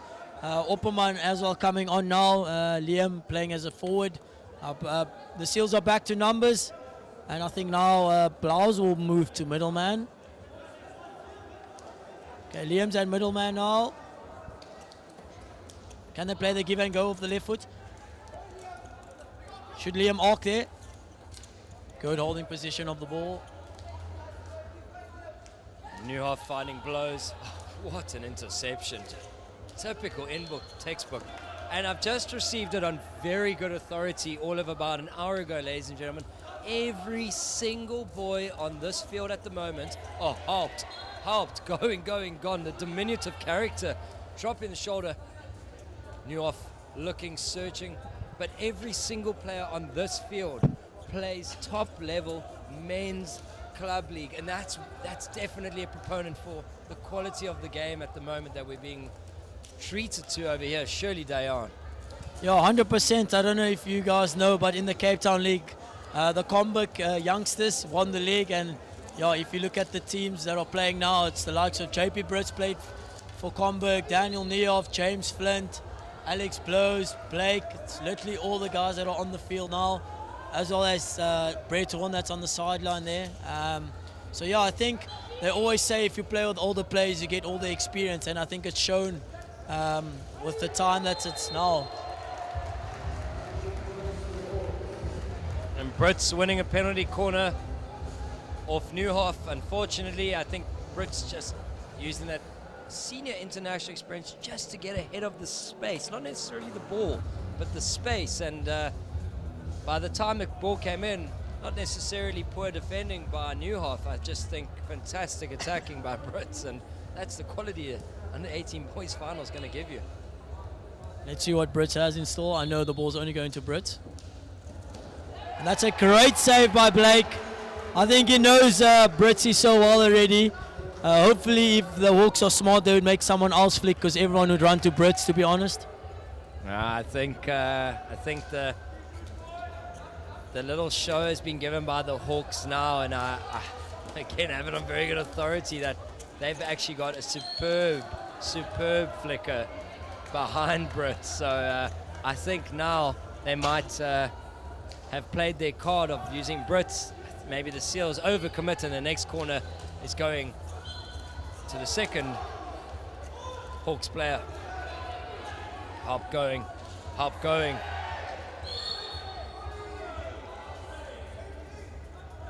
I think the Seals bench shouting a short corner. Normally that is a PC, but I think because it's the first tackle of the left back, it wouldn't be a PC. I think the only reason why the Seals are shouting a short corner is because they have James Flint. If you guys know, James Flint is one of the best under 18 flickers that we have. He's quite a big boy and very strong. Yeah, and if you haven't seen yet, head over to Instagram, ladies and gentlemen. Find a page called, I think it's Hockey Film PL, if I've got that correct, or NL.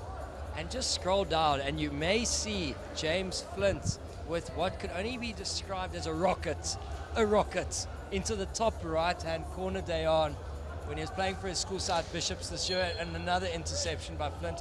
He's put on this planet to do two things: intercept the ball and flick top right. And that's what he'll be doing, I'm sure, at some point today. 100%. I think at Bishops our main thing was just to get short corners because we have James Flint and he can just put the ball anywhere you want him to. So that's cool. Hopefully there we go. That's a penalty corner. Let's see if James Flint can put the stop right. Look, I don't want to upset the mood here, but I do know Horn, through having played club hockey with him in the indoor league, is a very decent flicker too. And you know what, so is Daniel Newhoff. So it's not like they don't have options at the moment, but I think you could be right. I think if it's going a one man only, it's the man who looks like he's just come out of the gym, the one, the only, the... Oh, I've got it wrong. Oh my goodness. Another card for Flint.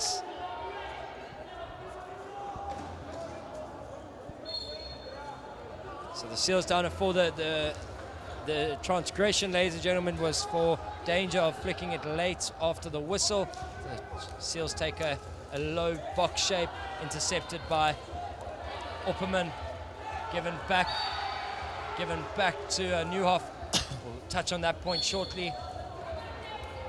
And I've always wondered, Dayan, you know, like the decision is that there's a lifted ball and it's free hit outside. Great, clever defending by the Hawks to give the free hit outside the circle.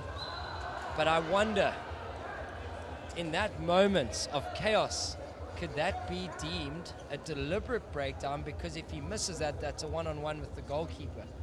And I know that's difficult on the umpire, difficult on the defender, but I just wonder, at this sort of level where guys know what they're doing, they're clever cats, is that purposeful? I don't think so. I think in that situation he was definitely trying to trap the ball. Oh, what a goal by JP Brits. What a goal. Ladies and gentlemen, he's not a senior national who's just played 6 games versus South Africa for nothing. You've been treated to a spectacle there. You've witnessed something heroic. And we're going to pull up that replay shortly. But in the blink of an eye, Brits receiving a little bit of a chaos theory play. Goes left, goes right, goes left, goes right, goes round Martin, his club teammate, and scores an absolute worldie.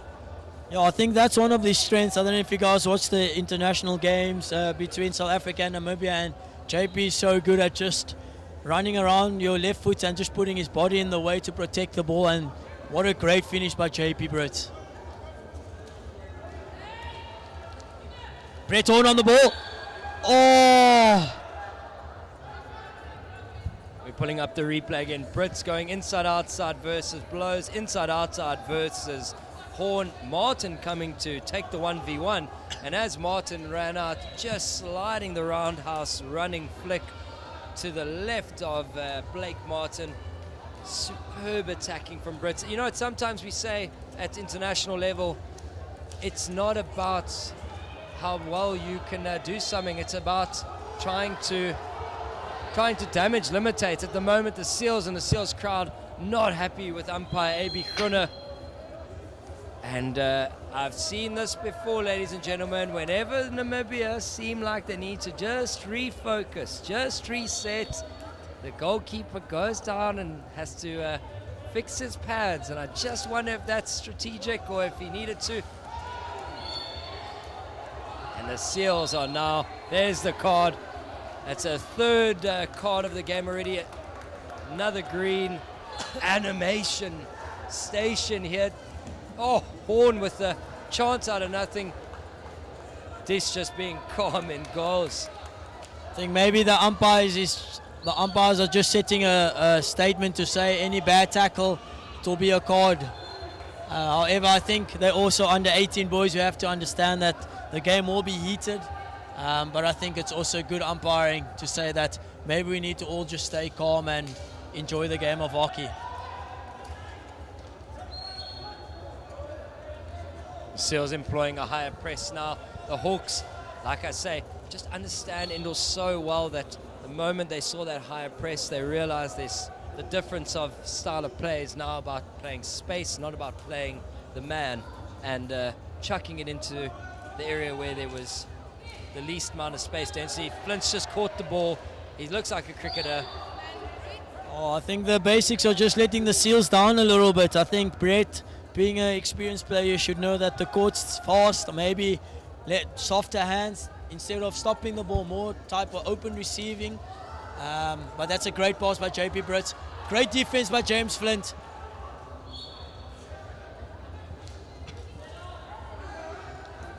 And the Hawks back to 5 players. We don't even have a chance to catch our breath here, ladies and gentlemen. But I was lucky enough to witness a final in 2016 that had UCT Indoor Centre packed. I believe you may have even have played in that one, if memory serves correct. And we were put. Oh, hold on a second. Going. Horn. And I saw what I thought at the time was the best indoor hockey for schoolboy I'd ever witnessed. PSI at its maximum, it was 2,200 people in the center. Brits picking Flint. And I don't know, today I think we are being put on to the same level of 10 out of 10, 5-star action day on. In the interim, Brits sizing up Flint, winning a PC. What do you make of this game? Is anything that could take us to just the best game in PSI history? I think it could be. I think the nice thing about the two teams are that they're so experienced and they play such nice hockey. So I think it's going to be a really good game.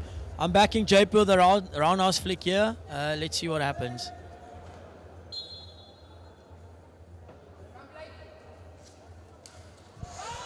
Miss trap. And what a great finish by JP Brits. Once again, he's an unbelievable player. And I could say this, I could be wrong, but in my opinion, he is one of the best players in Namibia. He's just such a lad. Yes, so calm on the ball, plays with so much passion, and I think that makes him a complete player. He did tell me that he personally found you very easy to tackle, and I'm just having a little go there. I was having a little laugh. I know now he's looking forward to this battle in the future years, but no, it was humbling to watch a man so young, yet so calm, so focused, and so driven to achieve a goal. Pele. Oh, just a subtle lift. But Pele, this man is a hockey player. And we see the replay. Unfortunately, a mistrap, but no problem. Straight to Brits, who picks it up. And, my goodness, put it more in the top corner, please. I dare you. Double tackle here by the Seals. Won by blows, finding Horn.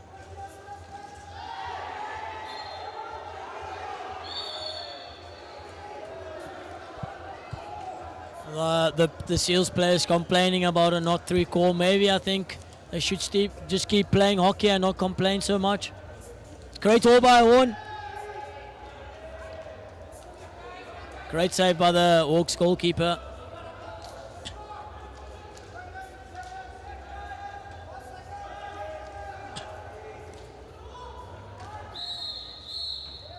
Well, that's a great first half. I'm really keen and excited to see what the second half in stores for us. Yeah, we're off to a break now. And it's, ladies and gentlemen, it's half time in what I believe has the hallmarks of the best PSI game known to history. We have seen many spectacles through the years. I remember a Barracuda Seals humding a 6-5. I remember going in the way of the Barracudas as I'd just been nudged on the shoulder by Kasim and his team back then. I remember a Griffins versus Hawks when it was 5-a-side, not 6-a-side, humdinger. I remember the Seals winning numerous titles as an old Seals man myself, but this has the hallmarks of the best one ever. We are seeing two sides that couldn't be more senior male ready. They will all be playing senior IPT next year. I've just stumbled my words in such amazement. I see Chad Futcher's walked in again. He wants to talk indoor. He wants to talk about roundhouse flicks that JP Brits has already put away twice. Chad, what do you make of that skill from Brits? Is yours better? Is his better? I don't know, but what is it about that roundhouse technique that's just so effective? There's definitely not one man that you'd want to learn more from than JP Brits. His technique with that roundhouse flick is absolutely impeccable. I think it's actually such a good skill to have, Bryn. The keeper's obviously coming out fast. The waves are blocking down the inside out. So to be able to control that ball that's getting pulled out, to be able to move it around the keeper and open up a whole new area to flick from, yeah, I think it's an amazing skill to have. And the best part about all of this is that we've just seen a halftime. Ladies and gentlemen, you wouldn't have picked all of this up at home, but we've just witnessed a halftime with two teams coming into a huddle, having the coaches speak about one thing, and off they go. And these teams, that is how brilliant and finished product they are. Duran with the card, unfortunate. He's such a technical, such a clever player. Unfortunately, just the chance of having a shot at goal too big for him. And now we see that traditional Hawks 3-wall with a sweeper behind. It's impenetrable, dare I say. I don't know, but Blows gets a card, and we go 4v4. It's like power plays in Varsity Cup, but better. Oh my goodness, you've got it all, ladies and gentlemen.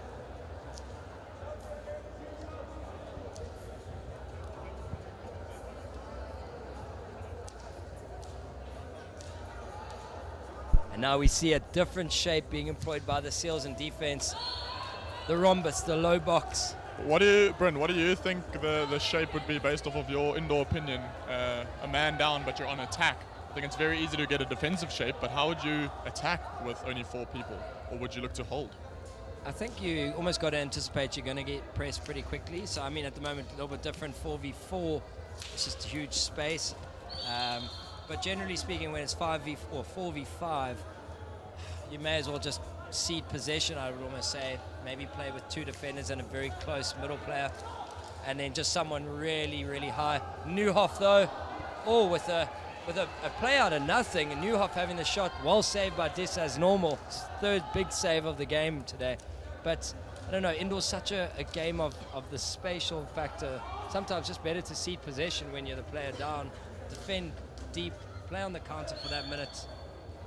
I don't know, that's my thoughts. I think sometimes defense is the best form of attack, particularly in finals. Trying to make something out of nothing doesn't necessarily always go in your favor. This reminds me of the World Cup. Was it 2018 when they played 4v4? 2014, yeah. Yeah, I think that was almost a bit of a boring brand, only having 4v4. It looked a bit like the sport of handball or basketball, where teams would almost concede the middle of the field and just defend outside their D.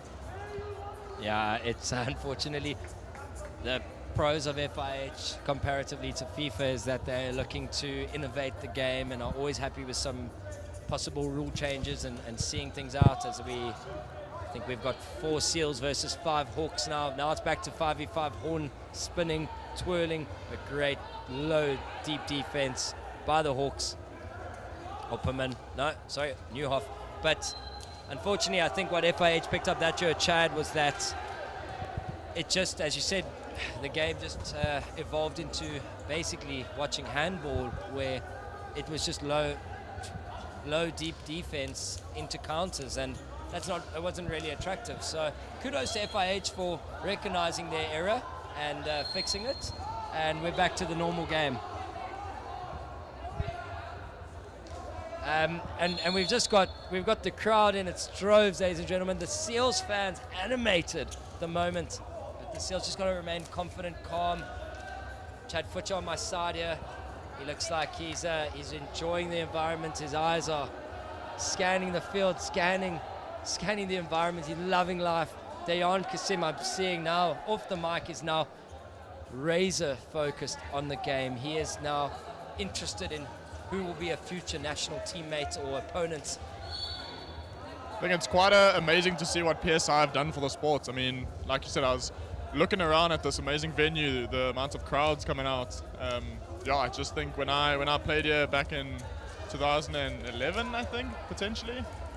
Giving away your age, Giving away my age 31-year-old. No, definitely not. Only 25 for anyone asking out there. But no, I think the venue and the support has been really awesome, and PSI has just grown year after year, and it's made it even more exciting that after 2 years pretty much of COVID, that we're back in full forces here supporting the game we love. The Seals animated the crowd, the bench, asking for a penalty corner. They felt that discretion was inside the circle, but it wasn't. Duran winning the ball, Duran going. Great 1v1 defense by Newhoff.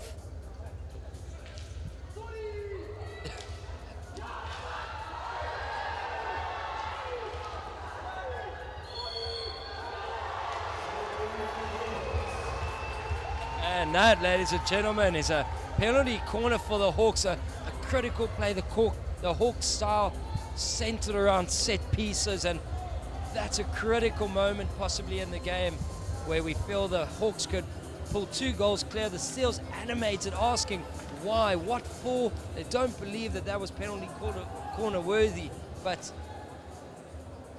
as they say, you can't always change what's laid out in front of you. And a moment now for the Hawks to put themselves 3-1 to the good. Out to Brits. Saved by Martin. Great defending by Blows and Martin. Blows on the second phase of Martin. Blake Martin, son of PSI, MD, Simon Martin, showing that whatever his dad can do in goals, he can do way better 35 years later, ladies and gentlemen.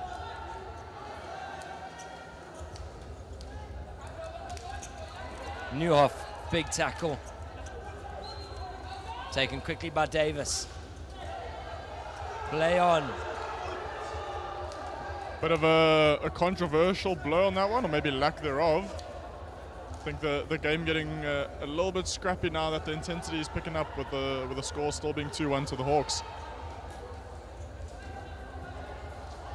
Brits versus Blows. Rondebosch boys high school duel there. Blows versus Brits. Brits sizing out his long-term school friend, and I don't even think that's bad defending from Blows. I think it's yet again superb attacking by Brits. Brits looking up at the commentary box. He's so focused, and I don't know, I've got a feeling that we're going to see a push out to Brits. Slip left from 1 to 2 with a top left banger. You may have seen it a couple of days ago in the national game. I'm not sure, but let's see.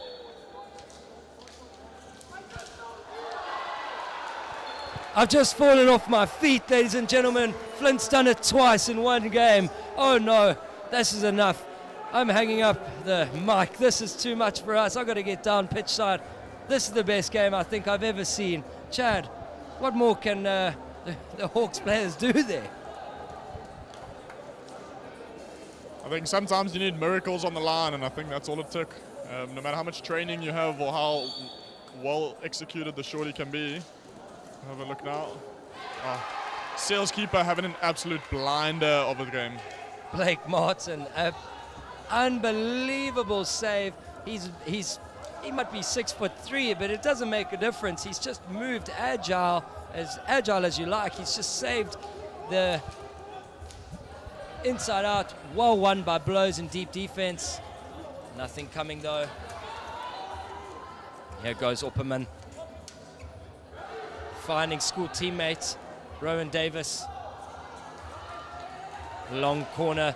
Davis, a true goal scorer if there's ever one out there. He loves just nipping in at the right time.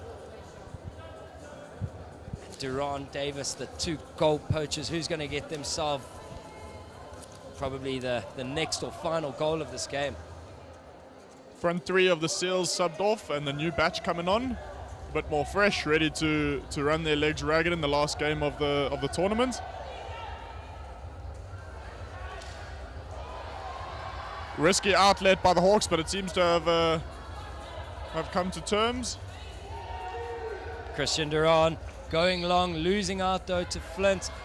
Man, Duran might be small. There's a picture of him, you know, back in the archives of his first PSI when he was 10, and I think the guy was probably the size of a ruler.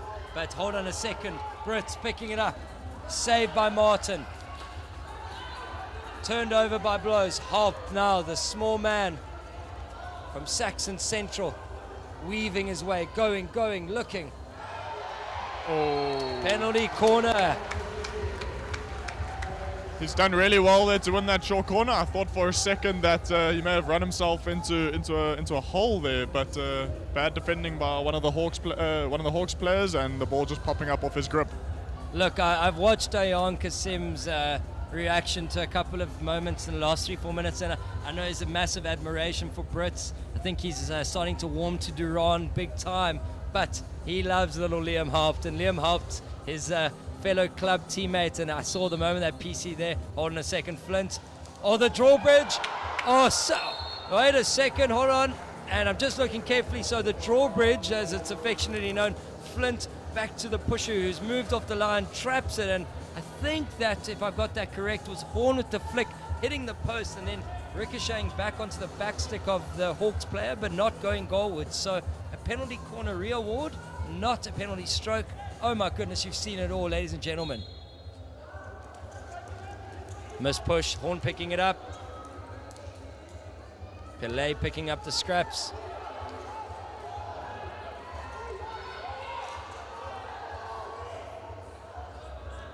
Great tussle there of Flint versus Brits.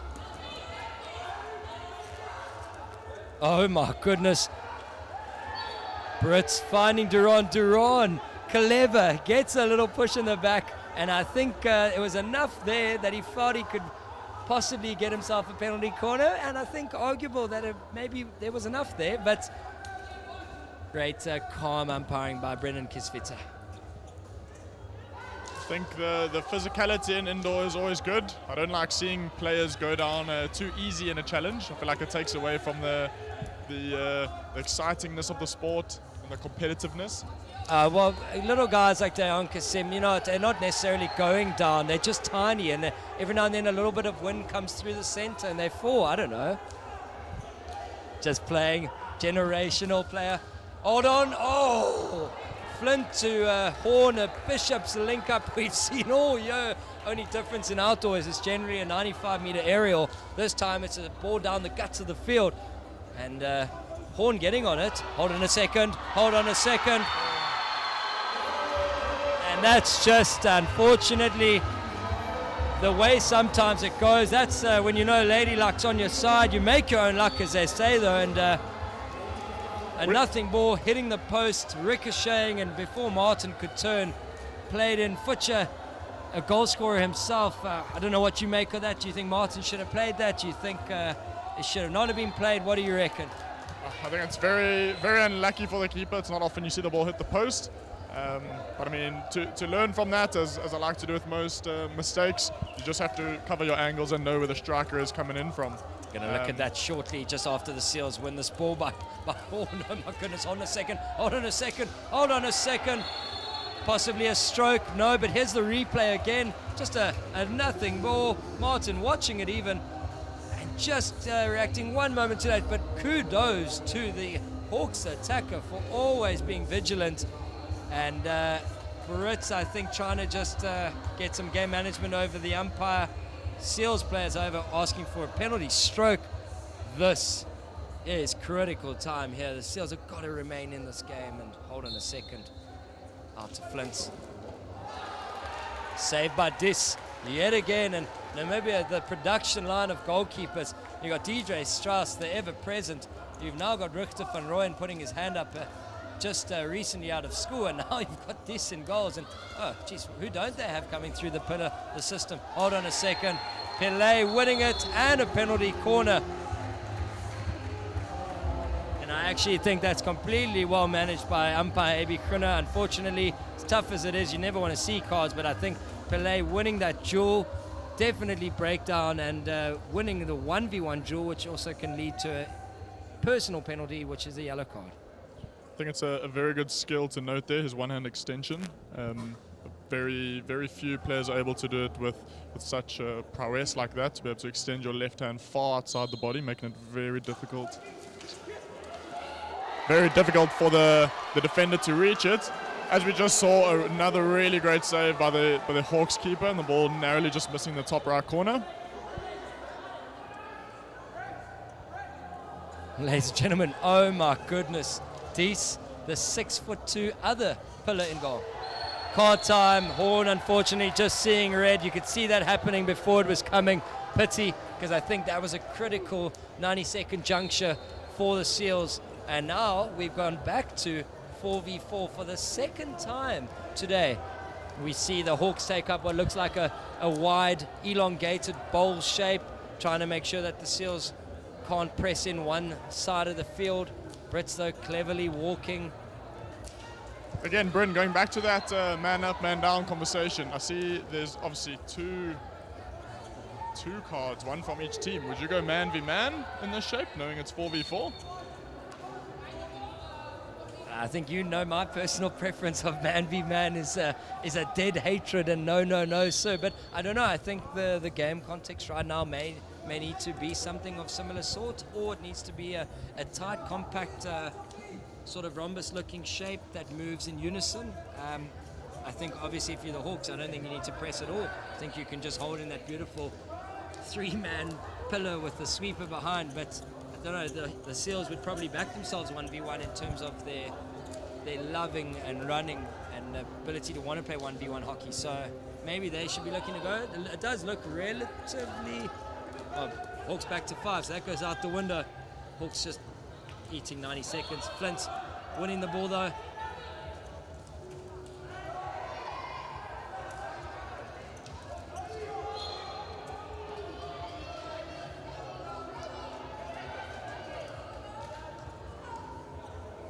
Seals still with 4 though, so Hawks still got that play advantage. This is Brits' territory. This is where he hunts. Well worked out there by Pele. Newhoff looking long for Flint.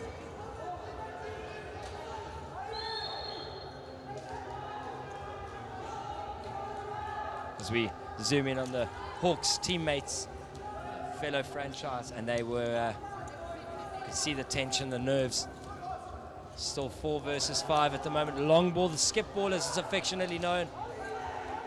James Flint winning another 1v1. Pele going inside, going outside. The game getting very physical and heated with 3 minutes left on the clock.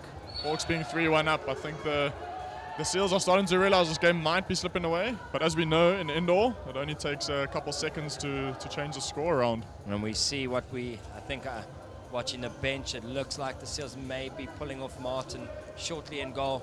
Looking to get a 5v5 for the moment. Yeah, there's the call being made. I think the next stoppage that the Seals have the ball, Blake Martin's coming. And then can Newhoff link with Pele? No, but he's still going. And then They're potentially waiting for the card to end before they pull off their keeper. I think it might be a bit brave to take the keep off and play 5v5. And it looks like the Seals are about to take Blake Martin. Turnover. The wrong time, unfortunately. Oh my gosh. We've just seen James Flint pick the ball with no movement at all. And the Seals go to 5v5. with the penalty corner. 2 minutes to go, and I think Horn's got probably 30 seconds left on the clock. So Seals are looking at possibly getting this one in the back of the net, and then they've got themselves 60 to 90 seconds of playing with 6 versus 5. This, Chad, actually could be the critical moment in the game, even with 2 minutes still to play. What short corner would you go with, knowing that you have to bury it and this could be the difference between a win or a lose? James Flint in the hook top right. Absolutely wrong. I couldn't have been more wrong. It's not gone to James Flint. It's a brilliant penalty corner slip to his teammate Daniel Newhoff. Seals go to 6. Horns on, full pressure. Here we go. Oh my goodness. 1 by Opperman. Seals with 6. Hawks with 5. Oh, Pele just lifting the ball. Played early to Brits. Brits may eke some time here. He's got to play the ball. That's the new ruling. If he doesn't play it, it's a free out. And it's been well blown by Grunner. They've taken it quickly. They've gone to the help side of the field. Picked up by Blows, but mistrapped by Newhoff. Brits wants this over. But nothing doing by Horn. This is Horn territory. I do believe it should have been a short corner. Hold on a second. And I think there's enough time here. We have Diane Kasim up here in the commentary box, nearly falling out the window, trying to help the umpire with a bit of advice. And we do see a short corner get blown for the Seals on full time. So this will determine whether we go to shootouts or the Hawks go home with the trophy. I can't anymore, ladies and gentlemen. My heart rate on my Garmin watch is at 185. I'm not even running. Oh my goodness. There's nothing more we could do. I know the World Cup's coming in Feb, but I don't think any game is going to surpass this one. And that's my opinion, but I think this has just been too good.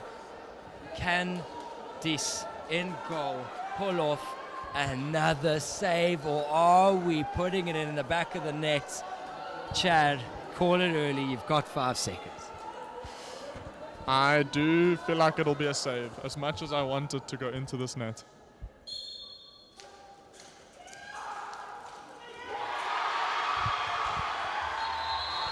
I was banking on a bit of a commentator's curse. However, I'm definitely not a commentator, so that didn't work out so well.